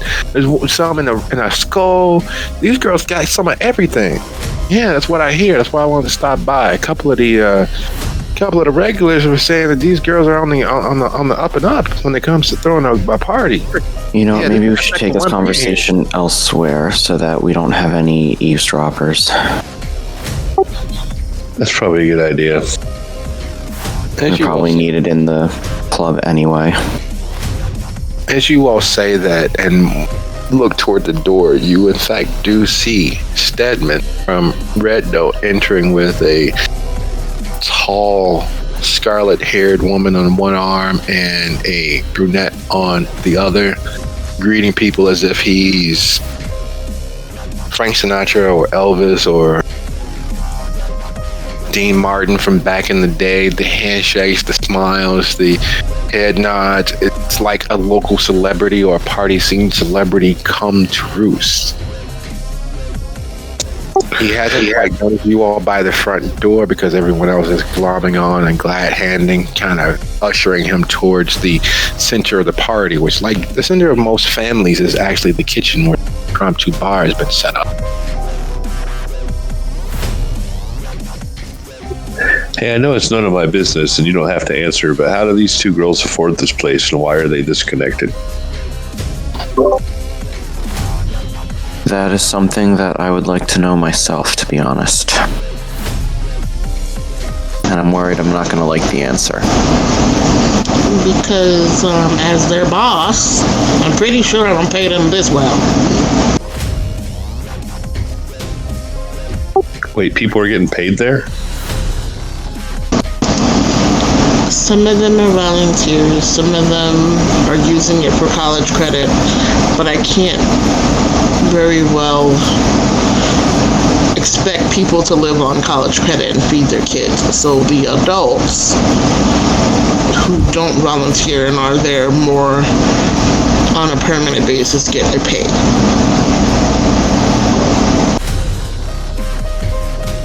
And how much are you paying them? Yeah, because I had to give my last $50 to a blind bathroom attendant to not be eaten by stray dogs. We'll put you on the payroll tomorrow if we survive tonight, no problem. You could have told me that before. Other than that, I do give them a couple $100 a week.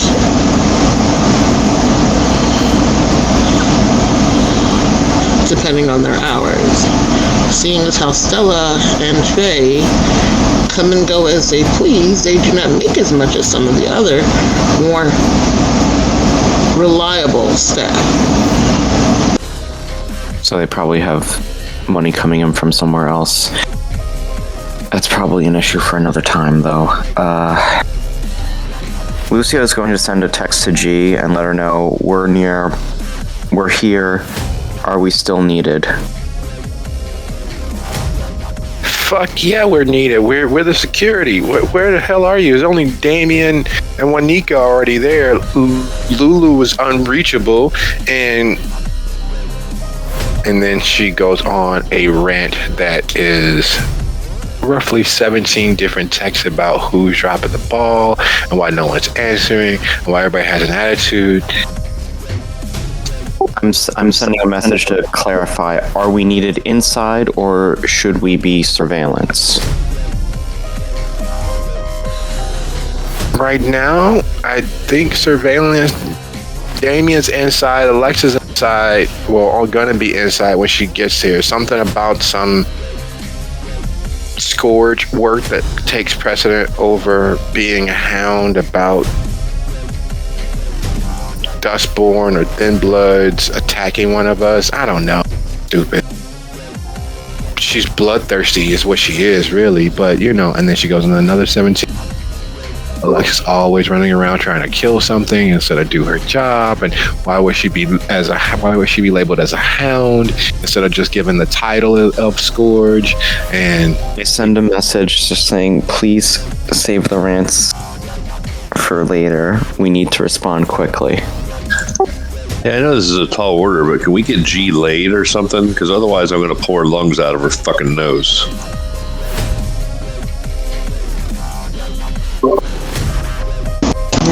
Don't look at me. I got nothing to do with that. outside is fine. I'll let Damien know. Just respond in the group chat. Him and Monique are still talking.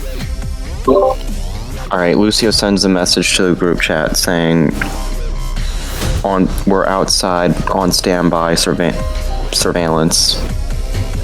Let us know if we're needed inside." Monica responds to you, which lights up everybody's phone. Keep an eye out for fucking SWAT team vans. We don't know what this Thin Blood or Young Blood or whatever the fuck he was is really up to, but he live streamed his meeting, his chew out by Annabelle. She got pretty hoary. He's been hunting in her club, but he hasn't been hunting. He's been leaving with people and disappearing them. Could draw heat, but he was protected because he was live streaming.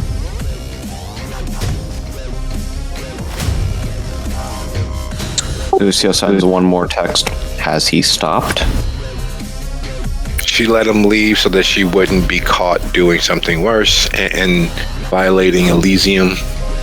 But he's on the shit list. We need to find out where the information is.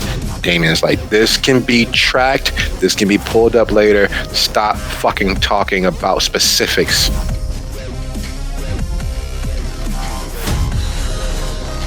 She chimes in what he said, and then she goes on a tear about how even as good as she is, every time you open a window or a port for a chat, someone else who is wily enough or smart enough can actually follow that back. So technology works two ways.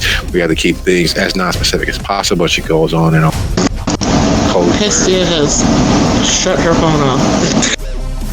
I have a quick flashback to earlier in the night with Critias and what he mentioned.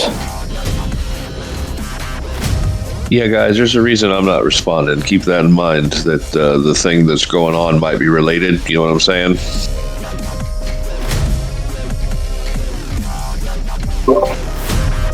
Fair point. All right. Do you want to go check on your sisters and make sure they're okay? And maybe ask you some questions or whatever? Yeah, I got the window. She was worried about you. She asked a couple questions about you. I tried to put her at rest, but you're here. Maybe you should go talk to your sister for a couple minutes. I got, if something happens, I'll come get you. All right. And Lucio's gonna go and find the source of the chugging. In the middle of the kitchen, the crew that you walked in with is doing a headstand while his buddy is feeding a 40-ounce of Mickey's down a tube into his gullet. The crowd is absolutely ridiculously excited because this is as close to a frat party as many of them have ever come, and it is so very much like movies that they've seen. And the fact that they have such very nice digs overlooking the downtown area is ridiculous. It is literally like partying in the clouds. The peasants and mortals have been invited to Mount Olympus. Would you be so kind as to roll your wits and either investigation or streetwise, whichever is high?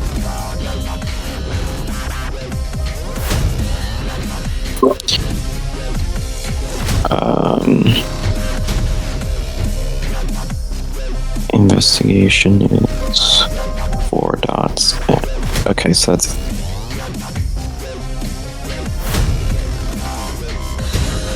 Oh god, no.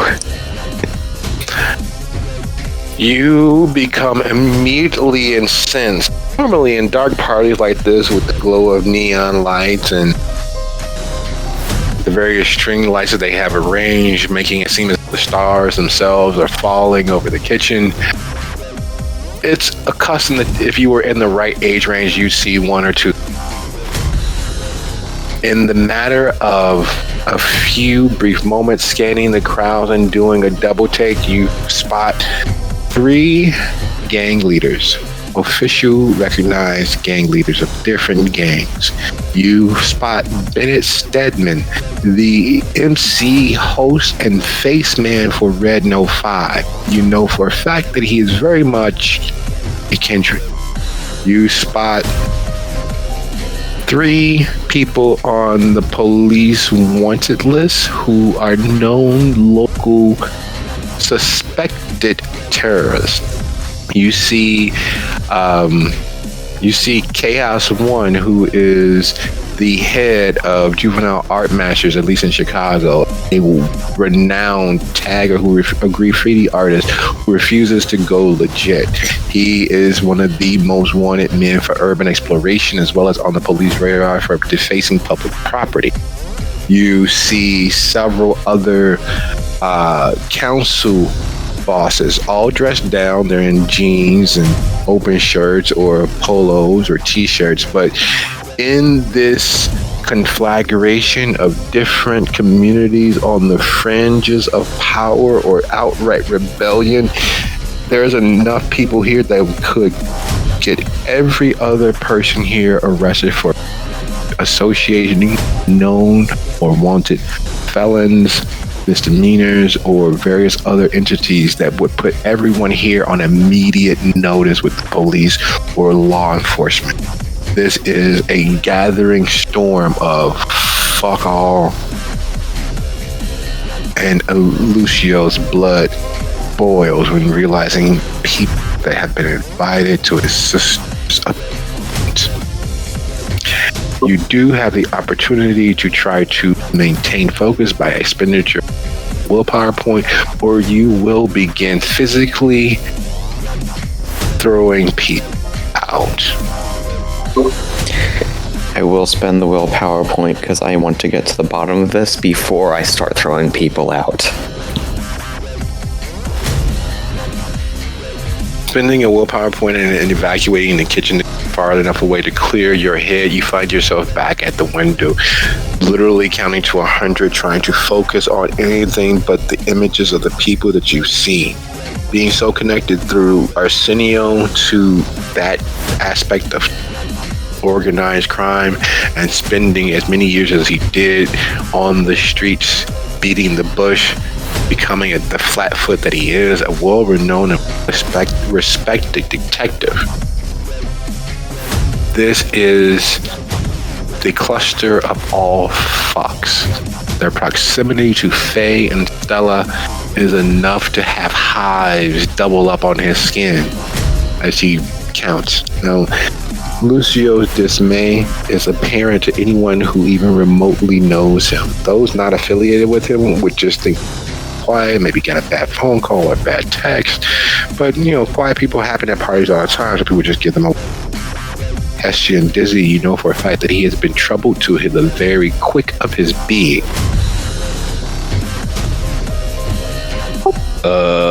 Hess, I got the window. You might want to get Lucy. Got it. And very carefully, seeing that he is in distress. She gives him something to focus on, looking him in the eyes. I'm gonna need you to calm down for me and keep your head. I'm going to do the best I can to fix whatever it is that's got you upset. But I need you to give me the time to do that. So what's wrong? Do you recognize any of these people here? She kind of gives a glance around and then starts noticing some of the people that Lucio did. She doesn't know as deeply the criminal sort, but there are still some that are pretty obvious from her watching news and stuff at night, yeah.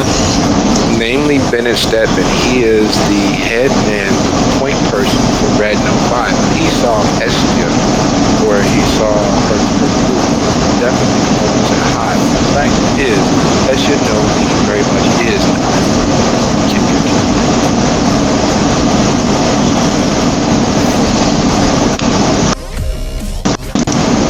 Yeah, okay.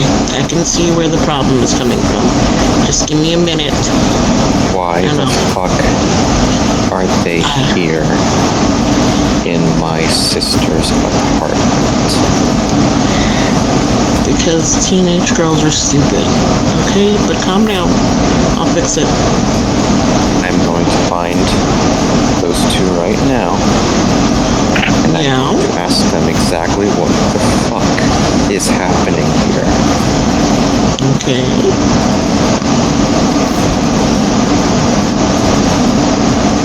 You do that. Remember, I said calm, right? Calm. I am calm.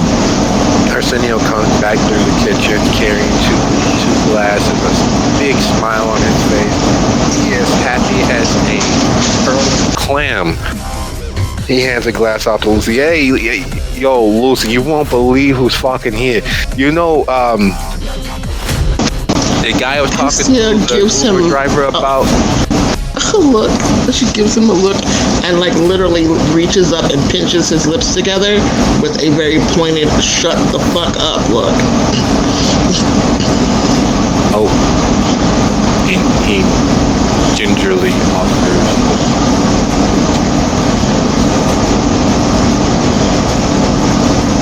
And stops instead of handing to one next to the other. They take only one. Like, drink it all down and shove it back into his hand, because otherwise I would just throw it. And let go of his lips and smile. And I immediately go off to find Stella and Faye. Well, that's easier having an idea to ignore the many illicit faces and illicit people that he passes.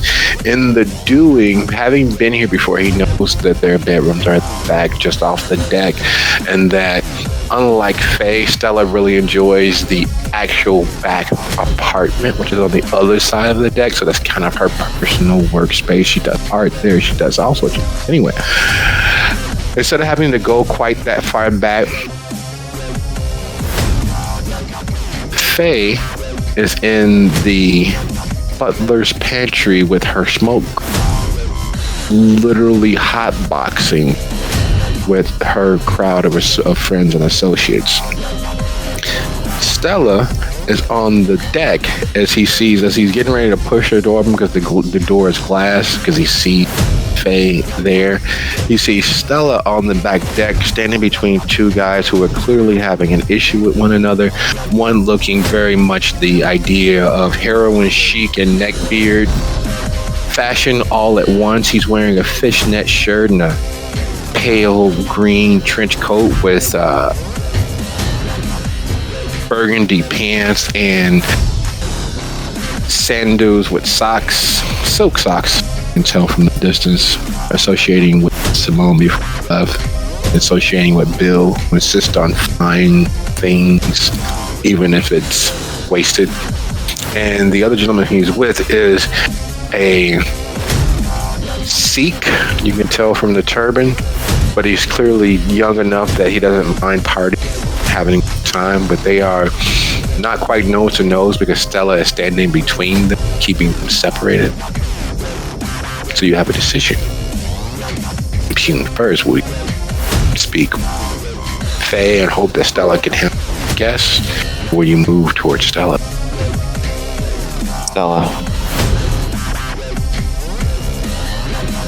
Now, as you close the distance between you and Stella, you can hear her mediating. Look, now either you two learn to get along or you both will leave. I don't like either one of you. Eddie, you're a creep. And Malik, this is your friend. Why are you upset with him all of a sudden now? It makes no sense.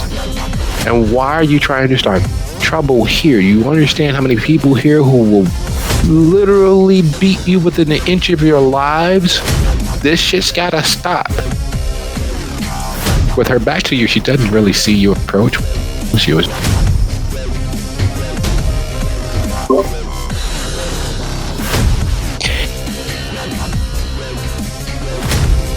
Lucio is going to walk up to these two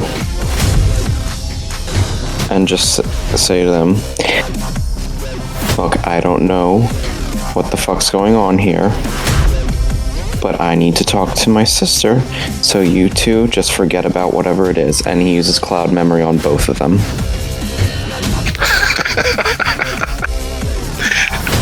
No preamble, right to the big guns. All right. Just for shits and giggles, you go ahead and... You want me to roll, you said? Yes, sir. They are inebriated. It is a party of full swing. Stella, for all of her charm, is standing between them like the pit bull that she is underneath closed doors. She would sacrifice nearly anything to protect people. It's charisma and dominate. Just okay. Is one enough? Malik drops his hands. Eddie looks at you and smiles. And they step back from each other. Eddie, the guy in the fishnet, you know what? I don't even know what we were arguing. Oh my goodness, you two look so much alike, it's ridiculous.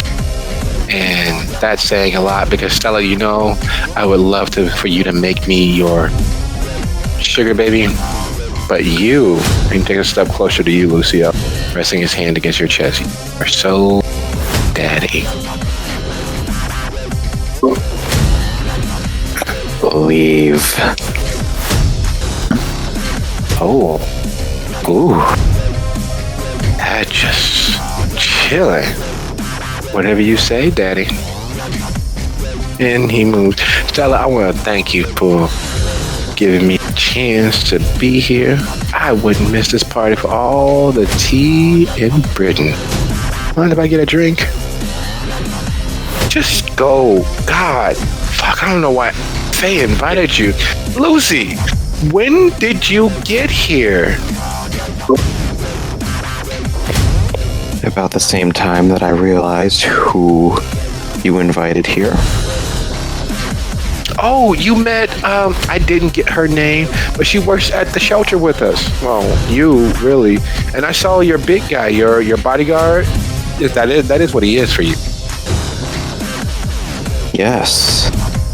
And you know what I saw? Me breaking up a fight. I know. Careful, but Faye invited him. She feels bad for Eddie. One, a couple of council bosses, some suspected terrorists, and Bennett fucking Stedman.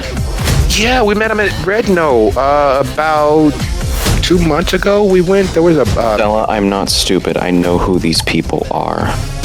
It's my job to know who they are. What the fuck is going on here? Well, If you're talking about Ferguson, the council boss, we met him through a poli-sci class. I told you about my poli-sci. And we had to intern for him for a day. He was one of the few that were willing to give us a chance because we kind of wanted to work together. We work together really well. You gotta admit that. And so we interned for him and then his assistant. And anyway, we kind of start making friends. And so this party was kind of like a way to see if our combined worlds won't start a brush fire. So we kind of just invited everybody that we met and wasn't sure who would actually show up. And it seems like everybody's got the night off. But Eddie's kind of a pity case. We only invited him because Faye kind of has a thing for his friend Steven. You okay? I know you're not stupid. I know that you know that these people are wanted men. Everybody has problems, and their police rap has nothing to do with us. We're not. You're dodging the questions.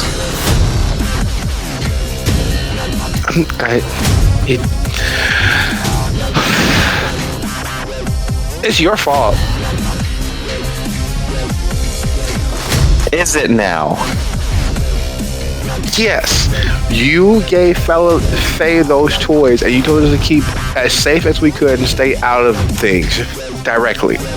So, between all of our internships and between all of our help there at the shelter, and between her falling in love with those mini cameras and those trackers, us together have been offering information to people who are actually seeking to do good. Like people seeking to do good. Yes. Do you know how many people have been unjustly arrested just in the last 6 months? Do you know how many bills have He starts lowering his voice when he realizes he's about to shout.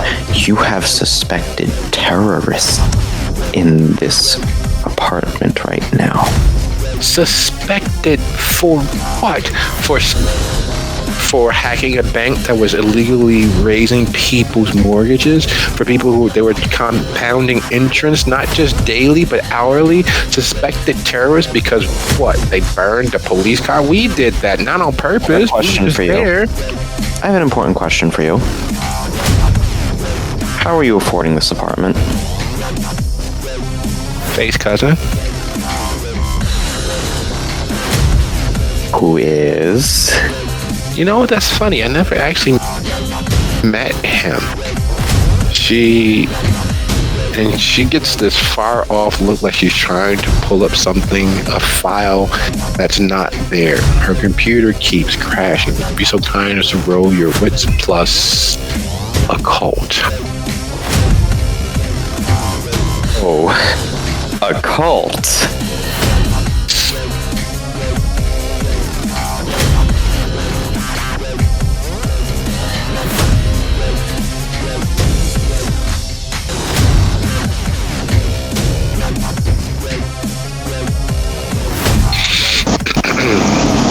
Well, Lucio's doing the thing in the back. Before Arsenio can go dipping back off somewhere, Hestia tells him she needs his help and outlines a plan to start a whisper campaign to start getting people out of the house and getting them to think it's their own fucking idea. Like being overheard saying, oh, my police contact said they're about to raid somewhere over here, maybe we should head out, that kind of thing. Just so shit. By the time Lucio comes back up front, I want it to be mostly clear or all the way cleared out. Anybody that doesn't seem to really want to go, I might just start compelling to get the fuck out. Okay. That is very, very, very, very doable in regard to starting a whisper campaign. Would you be so kind as to go ahead and roll your manipulation and either persuasion or subterfuge?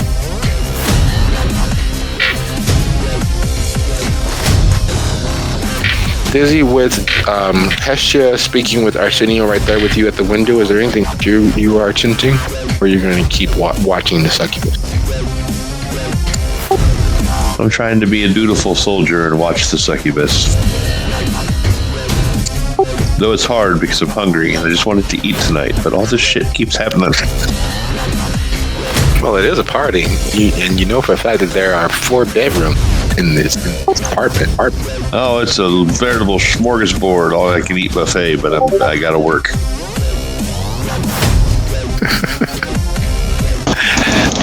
I mean, while we're getting rid of people, who's to say if one goes missing? I don't know. You might just...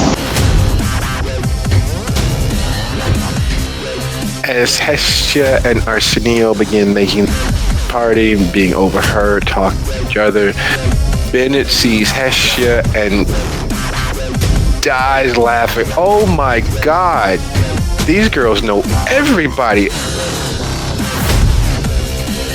Hey there, Chocolate Drop. What are you doing? Does Azuli know you?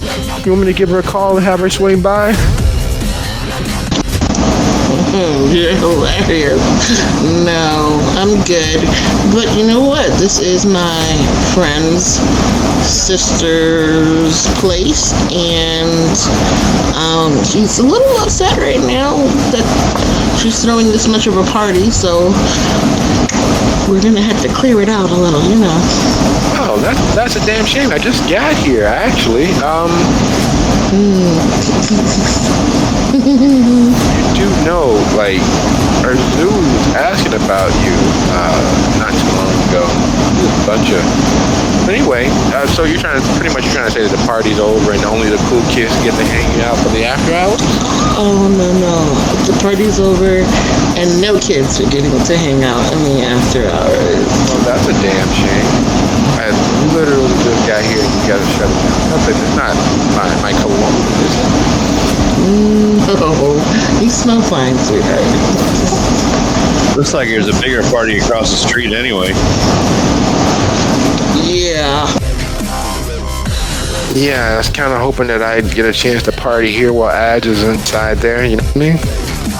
Hang out a little bit, wait for his call, then go pick him up. But if you want to throw me out on the street, I understand.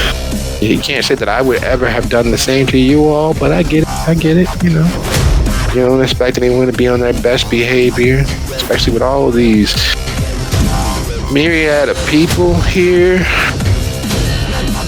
It's funny you want to throw out the black guy. You let Eddie and his trash hang out. Stop right now. Go sit down somewhere. I'm just saying, come on. I've been a good host, right? Yes, you have been a good Make sure you guys have a good time. Yeah. Okay. You're fine. I just need less people here when Lucio comes back, okay? That's all I want. Oh, you're fine. Shit. All you do is ask for help. Alright, my friend, it's been a rough night. Some jackass already pulls out a couple of business cards and starts signing them. Pass these out there.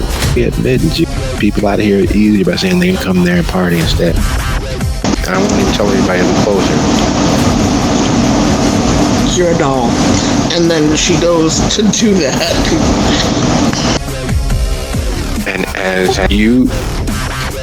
No, go on. Oh, she was going to say, I don't know, I'm with you, dude. I think all these people is a good cover, but apparently it's making some people antsy, so...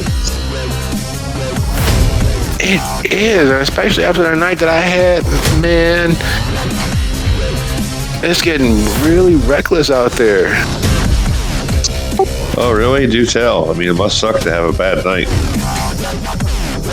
Who are you telling? My God, only thing I wanted tonight, we have open mic night tonight. There were a couple of actually fairly good artists that were throwing a hell of a show, but they didn't like each other. They knew each other from the hood.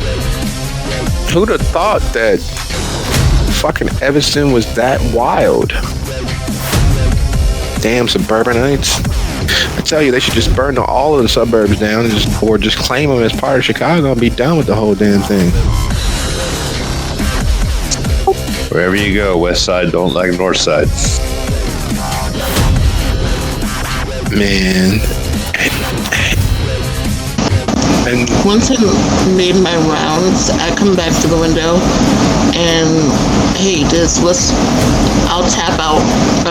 I'll take over the window and you go find yourself a friend for the evening. How about that? I mean, I had a little bite earlier. I was looking for more of a recreational kind of fun sort of bite, and I don't have time for that shit now, so. I'm just saying. Maybe tomorrow. Just not in the cards today. Bennett holds both of his index fingers and hooks. You mean bite? Say no more, man. Look, the girls that I'm with, they're working girls. They'll give you what you need. They've been trained, kind of, sort of. One of them's from, I don't know, some place called Salacious. They supposedly do this sort of thing. Sephora sent her down to offer their services because they also do. And he lowers his voice. They're starting a school to help the blood freaks and the blood dials have a way to do it without dying every time. You guys hear about this? No, but it seems like a good idea. Yeah, that's what Sephora was saying. She's saying instead of it cutting into the market, that it'll help. And I'm not like big time in that, like Darcy or Janice, but I do a little bit on the side. So of course, I can toss you a little. No, I'm good. Like I said, what I'm looking for, I just don't have time for tonight. So. Oh, you should definitely take these girls up. They are really good. I've heard nothing but good things. And being as they are a step up, cool, Domador and shit. Being as they're a step up, they replenish a lot faster, so they can do once a week, twice a month, and not a problem. These girls are on their shit, and they know what they're doing. They know how to ease you off without getting the hairs on the back of your neck standing up. Anyway, just consider it. I'll be around. I'm not leaving. I want to stick for the after party. Like this is pretty damn good. You're very kind to offer, but I assure you that I'm good. I have some people of my own, believe it or not. So. Oh, I believe it. You're hanging with Chocolate Drop here. I know y'all got y'all. She frowns at the nickname, and he is the only person who is ever allowed to get away with it, because anybody else would get hurt. But as he keeps mentioning these girls, Hestia kind of gets a little bit of a faraway look on her face, because she is a little more hungry after helping heal Arsenio. And kind of shakes herself out of it. Guess I was hungrier than I thought. That Crash took it out of me. I got you. What Crash? You gotta stop. Don't drink people that took the drug the same night. You gotta give them a couple hours at least. No. Unfortunately, we had a bit of an accident on our way here, but we're fine. We'll be okay. Is that where that smell of AB positive is coming from? Probably. Consider that. You still look fine, but I probably would have cleaned up first. Especially, little junk divers like Eddie floating around. That is a good point. So, Hestia pulls Bennett to the side and they have a conversation. But the fact that she normally wears mostly black or dark colors, she's not super worried about the blood showing. But yeah, she wants to take care of that one extra hunger and maybe try to heal the superficial damage. Oh, okay. Well, Say no more, say no more. Come on, step over here. Let me get. Hey, Sheriff, this way. And the buxomest brunette makes her way over. Sheriff, this is my boss's good friend and one of my best friends. And then he bends his two index fingers together at the same time. One of my best friends, and she would like to see if you have been as expertly trained as I have told her you were. And don't worry about anything. I'll take care of your commission and all that good stuff. But having been here before, I can tell you this first bedroom is usually used for guests. So you all can slip away, and I'll watch the door, keep people from walking in there. Okay? Oh, sure thing, honey. And she takes Hesha's hand, and she's warm and inviting, and she smells very much like a vanilla jasmine smoothie. Something that is floral, yet has a hint of spice, offering security and safety, and yet you know that it push come to shove that some very weird things may in fact happen.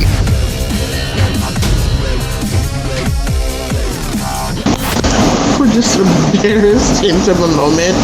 Hestia looks a little anxious, I would say, and maybe a little out of her depth, because this is the first time she's ever dealt with somebody that's so willing to play, except for that one old lady, and she's not trying to remember that situation.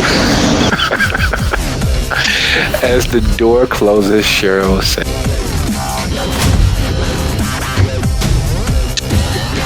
Dizzy will lean over to Arsenio as they are left alone, in the party, but she'll say two things. First, why the fuck am I suddenly the responsible one? Secondly, do you think she'll get really mad if we start calling her Chocolate Drop? He takes a sip of his drink and earnestly considers it. You know, I was a little offended. This guy, this Jamoke, was calling her Chocolate Drop, and she's all floaty. It's not my business, not my place to say. It's a cute nickname, but I say we bust the balls about it just a little bit. See how much we can get her to giggle and get all floaty like he made her. You know what I mean? Now, you are aware that busting our balls can sometimes end very badly. Who, for me? Nah, never.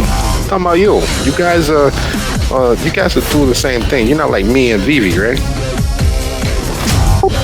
I'm not, no. Excellent. So you bust the balls. I'll do the laughing. You know, I'm sorry. Was that rude? Did I get you a drink? No, I'm good. I'm being the responsible one. Well, we're all responsible. And we both here with fucking Uber. We were good.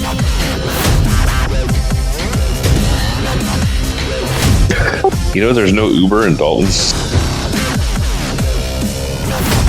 Why the fuck would you be out there? It's a long story. It's a good thing we're here for the long haul. You see who all here? Got a fucking veritable who's of the smorgasbord of all the good upstanding criminals and some of the dirty ones. But some kid back there was calling me daddy. Can you fucking believe that shit? Yeah, no, I'm gonna take a shower to get the Axe body spray off of me. Oh, I wish he was wearing Axe, but this kid was smelling like straight, and he lowers his voice. This kid was smelling like fucking straight blood. Every time he talked, it hit my nose. I'm not saying he one of yous, but he definitely ain't one of me. Well, he might be one of me, but that kid, he smells like, I wish it was Axe. It smells like the back of someone's fucking meat house. And I mean that in both ways. Which kid? The skinny kid that looks like he's a fucking hype. I mean, you got to be more specific. green trench coat. I think he's wearing like purple pants or something. What is he, the Joker? That's kind of smart. I should have thought of that. You know what he reminded me of? You see that movie, with David Bowie and the girl from the Don Johnson movie? Labyrinth? Yeah, Labyrinth, Maze, whatever. Yeah, I only remember the one song because, believe it or not, I don't tell nobody, but Ignacio loved the music from that movie. He's always playing the fuck. So that song stuck in my head. You remind me of the fucking Babe. What Babe? The Babe with the power. Power what? The hoodoo? That song. That's what he reminds me of. Like the kid that would, like the Jared guy from Subway who would sneak in and steal your baby. My concern is that if he smelled like blood, but he wasn't like you, that he wasn't like me, then what is he? Fucking lucky, I'm guessing. Best of both worlds. He ain't gotta suck nobody by force. Now, me and Lucio got a good thing, but I'm talking to some of the other guys in that bed. Yeah, how is that going? Really good. I just hooked up with Vivi because I had to, but I don't want her to, stop being Vivi. So. Oh no, you don't stop. Stop at all. It makes you better. Perfectly honest, if I could stay like this for fucking ever, I probably would. And Lucio's not a bad guy, consider it. Could have been a lot worse. I know for a fact, if I was in his shoes and he was in my shoes, this shit would have never fucking happened. I would have killed him the first fucking night. Yeah, but the juice does stuff to you over time, you realize, right? Yeah, it keeps me young, but I'm dependent. Trust me, I've been dependent to a lot of worse things. I had a very bad stint, fucking opium. Took 5 years of my life that I'll never get back. I was going to say, you seem pretty worldly there, Arsenio, so you know that everything with a giant upside also has a giant downside. Fucking yeah, but so does living. You got a choice to be the better version of yourself for as long as you can ride that horse. The downside is when it's over, you go to your grave. But it's the same thing with living anywhere in the world. Once it's over, you go to your grave. So along the way, you take as many ups as you can get. And this, for me, fucking up. Do you know that if not for running into Lucio and this shit happened to me, that I would probably be in the grave? I knew I was headed to protective custody. I had planned to bring down the old man. Well, at that time, I didn't know the old man was still around. But Ignacio and Mama Cass, I had planned to fucking rat them out. And I knew that they were going to reach me. I knew they were going to find me. They got claws and tools everywhere. But it would have been worth it for my aunt, who turns out isn't dead. That they did disappear. The world is full of surprises. Who you telling? Oh, you don't know the half of it, believe me. Oh, I do. Have you seen the shit that Ignacio got up to before being dead? Now that he's got dead and he's going to get forever, you know the shit that he's going to do to you all? To me? To everybody else? That boy is pissed off that he's fucking alive, and he's playing second fiddle in this man's eyes to Lucio, who ain't even his real son. Yeah, don't worry about those guys too much.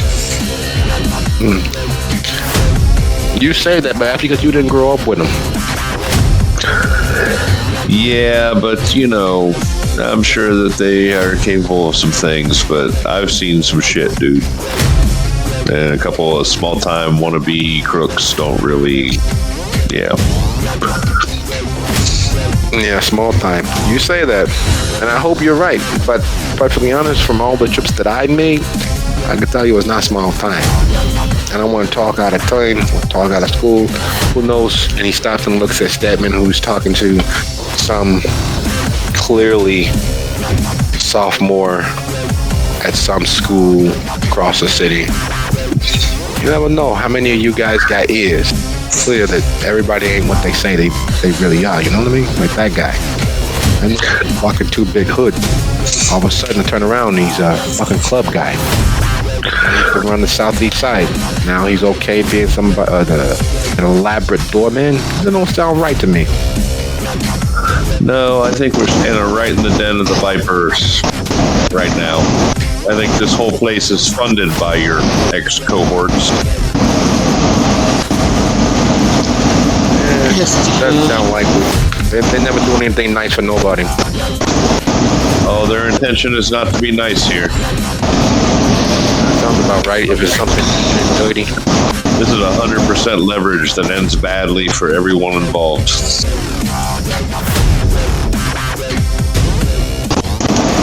Castillo kind of pops her head out of the room and smirking, then steps around Bennett and gives him a pat on the shoulder and then makes her way back to the window, spotting Dizzy and Arsenio.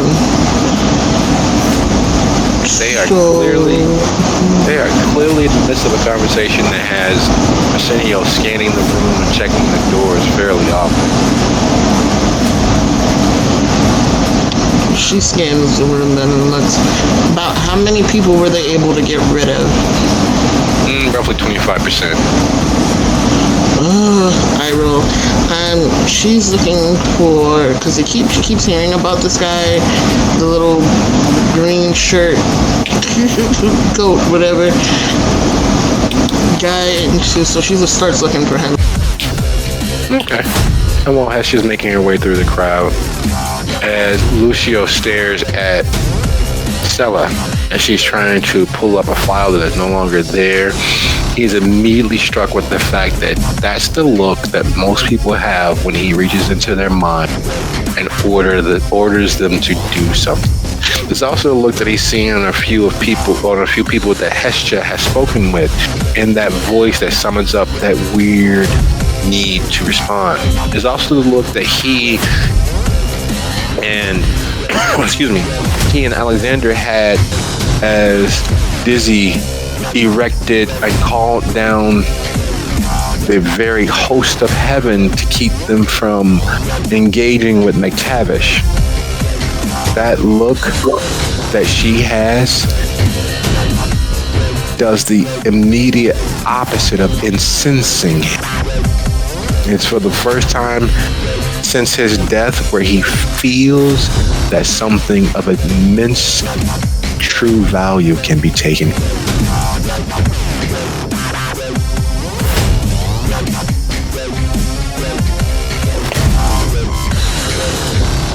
Someone's fucking with the people I care about, and I have a feeling I know who it is, since they already threatened her once, even if it was only in passing.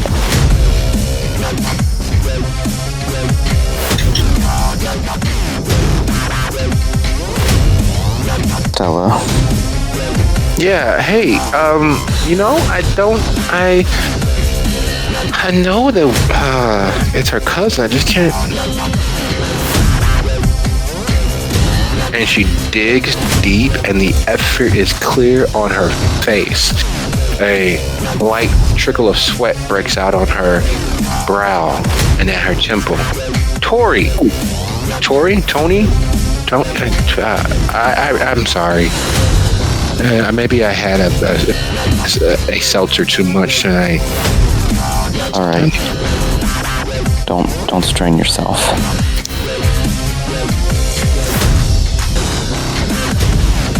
Listen.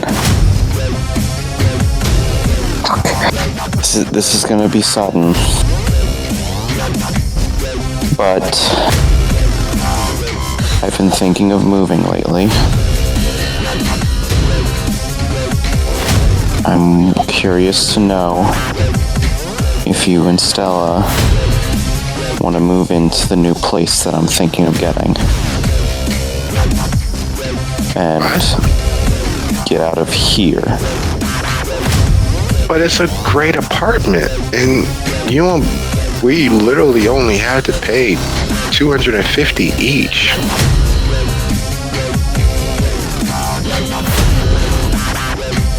You okay, Lucy?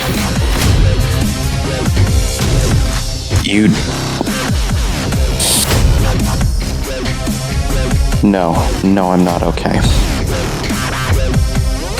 Hey, don't be mad. I'm sorry. We'll throw smaller parties from now on. We won't pull everybody together.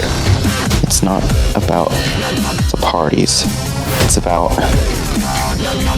people involved here. And that the Tories... How much have I ever told you about my work? Not very much. Just you and Novak, and he's a nice old... But he couldn't honestly... He shouldn't honestly be able to... Like, he's a good guy, and seems really nice, and he goes back a long time with us, but realistically, I thought you were better than him. He's all... I don't want to say lecherous, but you get the idea that he's kind of sordid. Like he's like that old... Oh, I know. Have you seen the movie Gran Torino? He's kind of like that. He's like the guy that would be an asshole your whole entire life and then sacrifice himself for you. And I thought you were better than that guy. I thought you were doing the good fight. Like, Faye talks about how brave you were when standing up against that asshole Aggie from back in the old neighborhood, and how you beat him in almost everything for us, and how you stood up to him attempting to bully the other kids. Like, she talks about you doing the good things all the time. It's one of the reasons why I know I shouldn't let her go off on these tangents, but it's kind of hard not to try to live up to your shadow.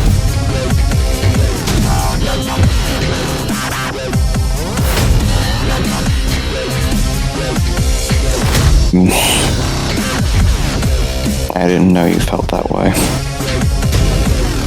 No, it's all mushy. It's kind of hard to say without a couple of trulies. Plus, you never know how you're going to take things. Lately, you just get quiet and stare off into space.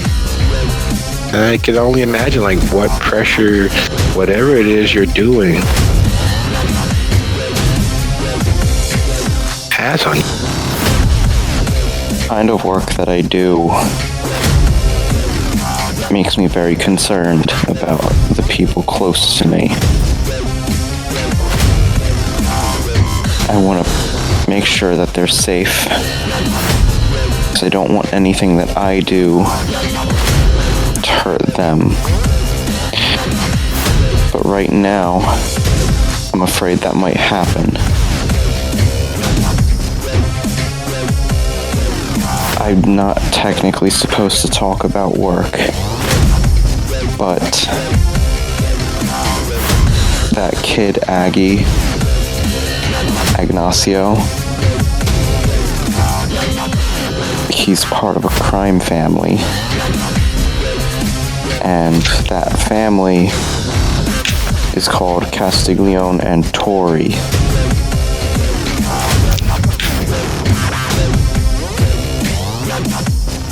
Wait, so you're saying that Faye, our Faye, is related to that, not only that asshole, but criminals? Like, directly blood related to a criminal. And not the kind of criminals that are gathered here, the kind that you say is only, or the good kind. These people are the worst kind that you can think of. I'm talking legitimate, like, business practices that, or not legitimate business practices. I'm talking about extortion, I'm talking about murder, basically everything you can think of. That they're bad people, and knowing that they're paying for this apartment it makes me worried for you.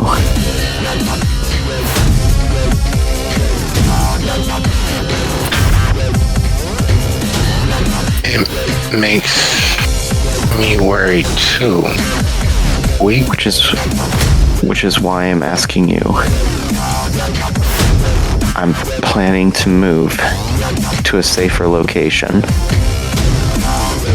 Someplace a little more secure and conveniently would be closer to the shelter, so it'd be easier to get to. And I'd want to know if you and Faye would like to move in there. She opens her mouth to speak, and before she gets a chance, she's interrupted. Eddie comes sauntering back over. Mommy and Daddy, oh my goodness, look, I wanted to apologize for me and... Anyway, I bought you guys drinks. You're gonna love them. I made them up myself. This is going to be so delicious. And he rests a hand on Lucio's shoulder. My goodness, you are so muscular. Stella, you never told me that your brother was such a daddy. And look, I want to apologize. I really do. And as he's talking, he's looking at Stella and holding her gaze. You know, I love you guys. You know, I'm a friend.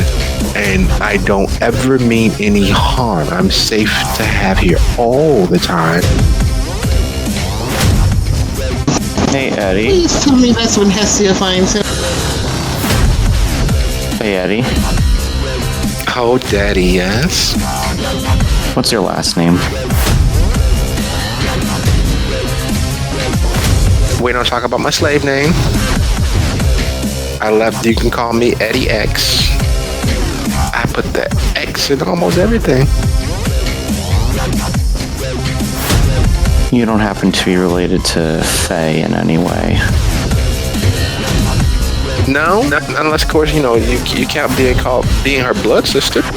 I have adopted Faye and Stella, your sister, and that kind of makes us brother. We can do some Kentucky sort of things, I can't wait.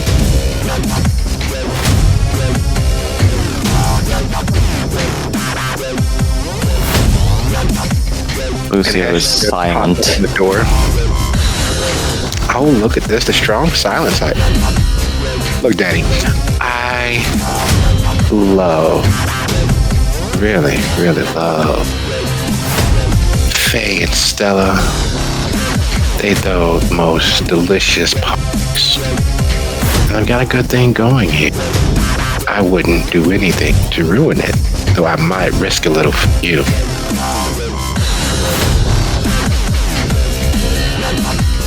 Actually, you're in the doorway as Lucio, Stella, and a gentleman in a light green trench coat that's a little too tight across the torso is talking. Did I see the keeping gaze thing happening? Sure.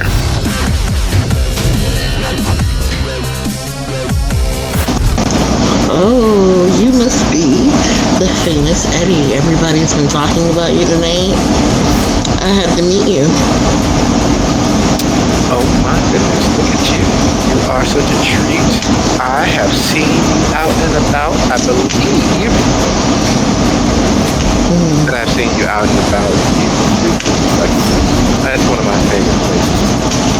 Parties in early evening, way before it's all been around. Yep, or Zuli and I are fairly close.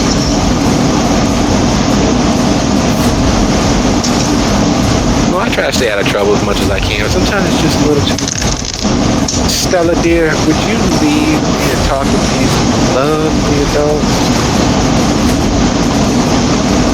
She nods without saying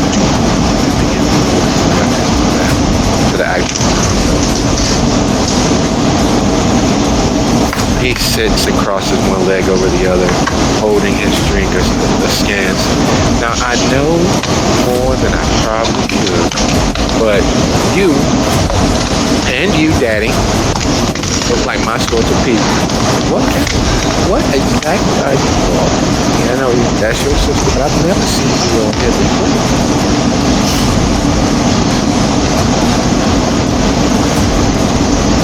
Cassia looks at Lucio. What you choose to say or not say is entirely up to you. But give me the word, and I'll handle it. Just one moment, can you repeat what he said? Because I missed part of it. He asked why you all are here, and he hasn't seen you here before. He understands you are Stella's brother, but you're new faces. Okay, real quick before that, can I, get a vibe check on this guy? Because the way he's talking and, that whole looking in her eyes thing, part of me is suspecting that he might be kindred.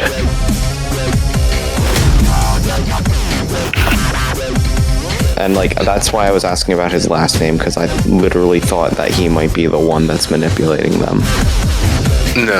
No, he's not. But no need to roll.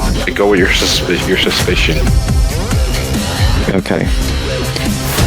In that case, he says to Hestia, "I'd appreciate if you handle this." Wait. No need to get violent. Do you now? Why, yes. It just happened to be my luck. I was on my way out of here, but I saw Bennett coming through the door, and I thought that it might be something of a setup. And lo and behold, we have 2 hounds after my lovely discussion with Annabelle early in this evening. Now, what are the odds of that? The second time Faye and Stella, the local celebrity humans, have allowed me in here. I've been working on them for about 2 months now. They have the best vantage point. I keep a watch on everything that happens across the street. I can go ahead and visit when I choose to. And Annabelle wouldn't be able to say anything because technically this is completely outside her domain. I can continue my business without being a problem or burdening anybody.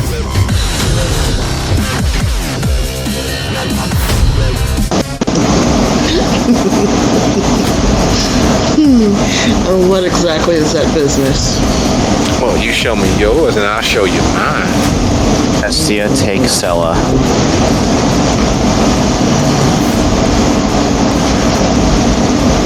It's odd because normally Hestia, as put together as she is, wouldn't hesitate. But it seems like she's having a conversation with her beast really quickly about whether she wants to take a bite out of this person or go do what Lucio just asked her to do. Well, we see who wears lots in this family. Look at you, Dad. Look at the makeup. There's the next time. You know? I'm not sure. Have been collecting their own sorts of dirt, though they don't realize it in regards to what the kindred are and what they do. Their frequent parties allowing people to see the comings and going, and allowing people such as myself to utilize my skill.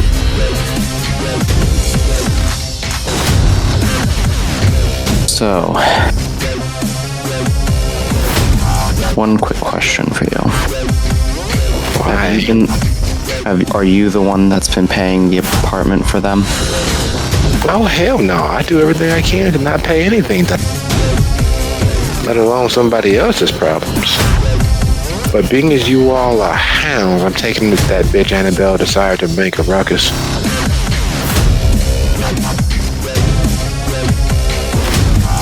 I don't have to answer that question. No, you don't, but forgive me for looking out for number one. And that being my own hide, that sometimes the best defense is a good offense. So let me do before you decide to get all hot, just know that I have made myself forget where my blackmail information is. So if you make me disappear, it'll be released into the ether. But like all good post-hypnotic suggestions, there are triggers that I will come across on my way home that will allow me to remember where I hid all of my dirty little information.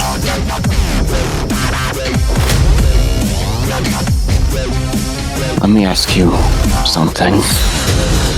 What makes you think I care about that phone right now?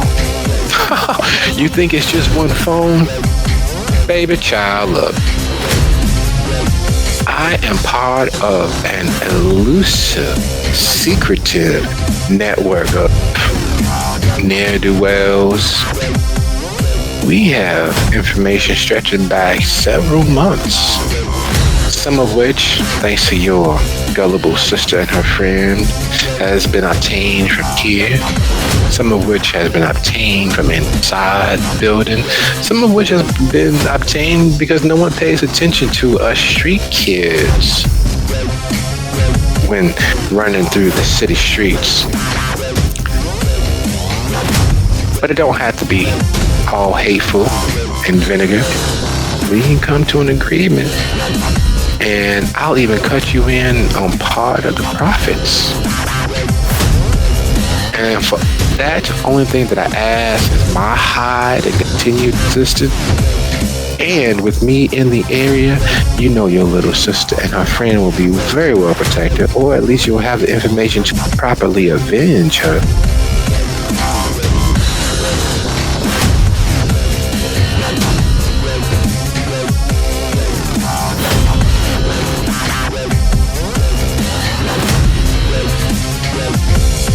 So how about it then? Make a deal with a little imp so you can take out the big devils. Put a little pocket change in your hand.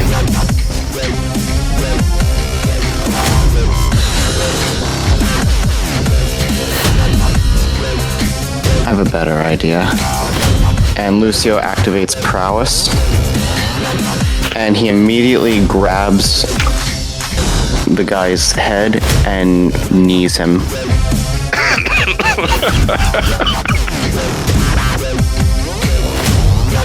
All right. Well then. So I'm rousing the blood. I'm getting hungrier. And you know what? Just for the hell of it, I'm also gonna blood surge. Strength. Ooh. Well now. That's another failure.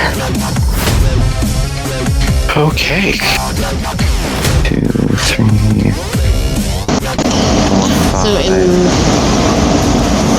So meanwhile with that, I'm guessing Hestia went to go get Stella, but then she's also kind of going to look for backup in the living room.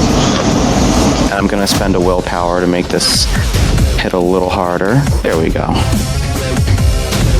Oh. Wow. Okay. Well, what's Lucio's rating in potence?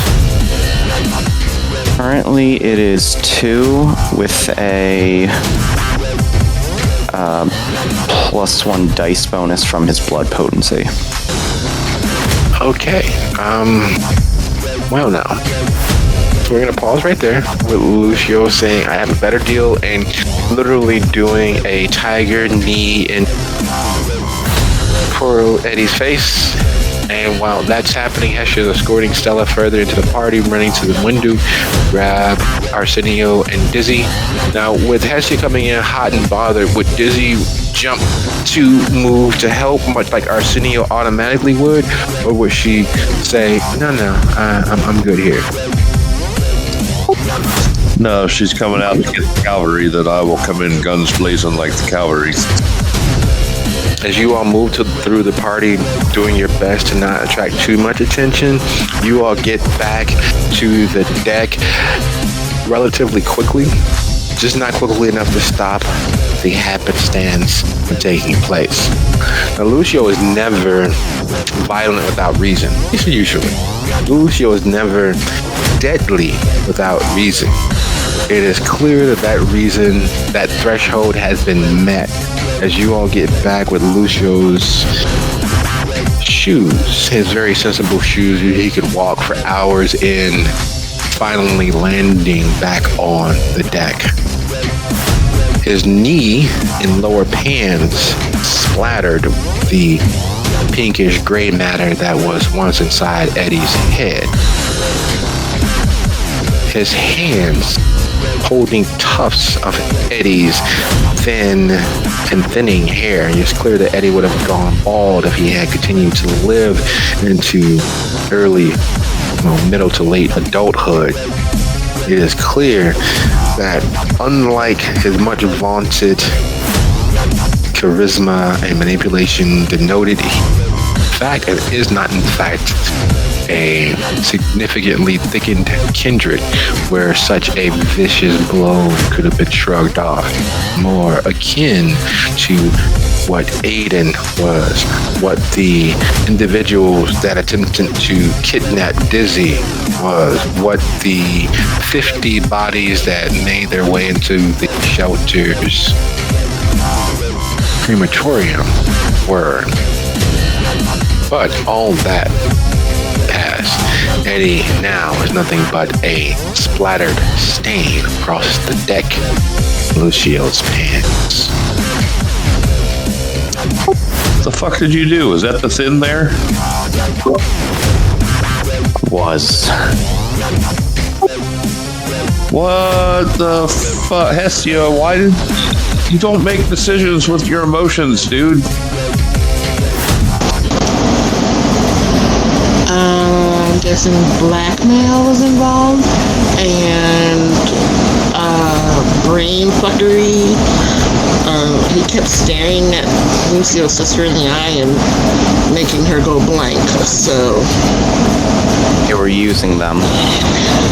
yeah, I guess we can tell Annabelle we caught her little friend. Wait, that's the guy that they're all looking for across the street and you just murdered him? Yes. You realize that's bad on so many levels. Not really. It's his in blood. We're supposed to kill them, remember? Everyone across the street is looking for him because he's got information on us, remember? Oh, the phone is still there. She's pointing to the phone on the floor. No, it isn't. Still have that. No. That's.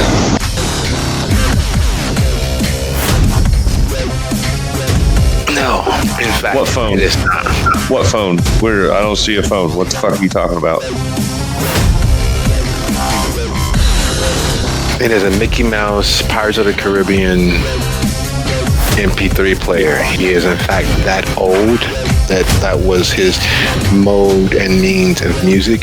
The blackmail information, as you all move closer to try to clean the body before more party goers actually notice, is devoid of phone.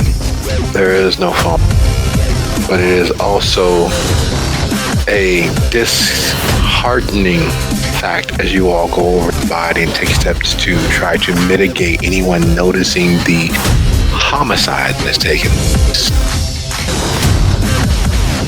He doesn't have any other electronic. He didn't have any ID. He didn't have any jewelry. He doesn't have any other identifying element about him except for that stupid MP3 player. So here's the thing I'm going to immediately throw out there. He was pretty tech savvy when Annabelle was in his face, threatening the fucking masquerade, but all of a sudden he's not tech savvy, so where's all this information?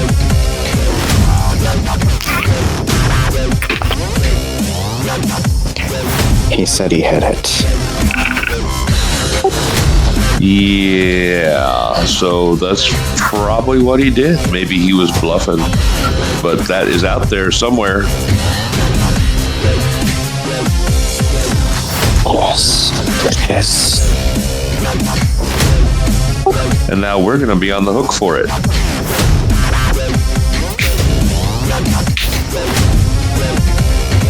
Dizzy, please stop stating the obvious. Well, I know what I did. If it was fucking obvious, we wouldn't be in the situation. I know what I did. He fucking deserved it.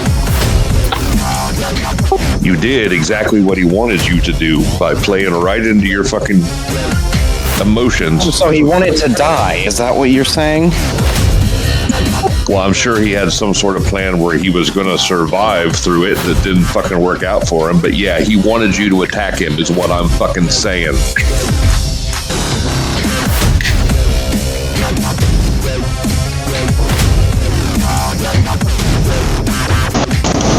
I'm focusing on keeping Stella and the rest of the party guests from coming this way, basically.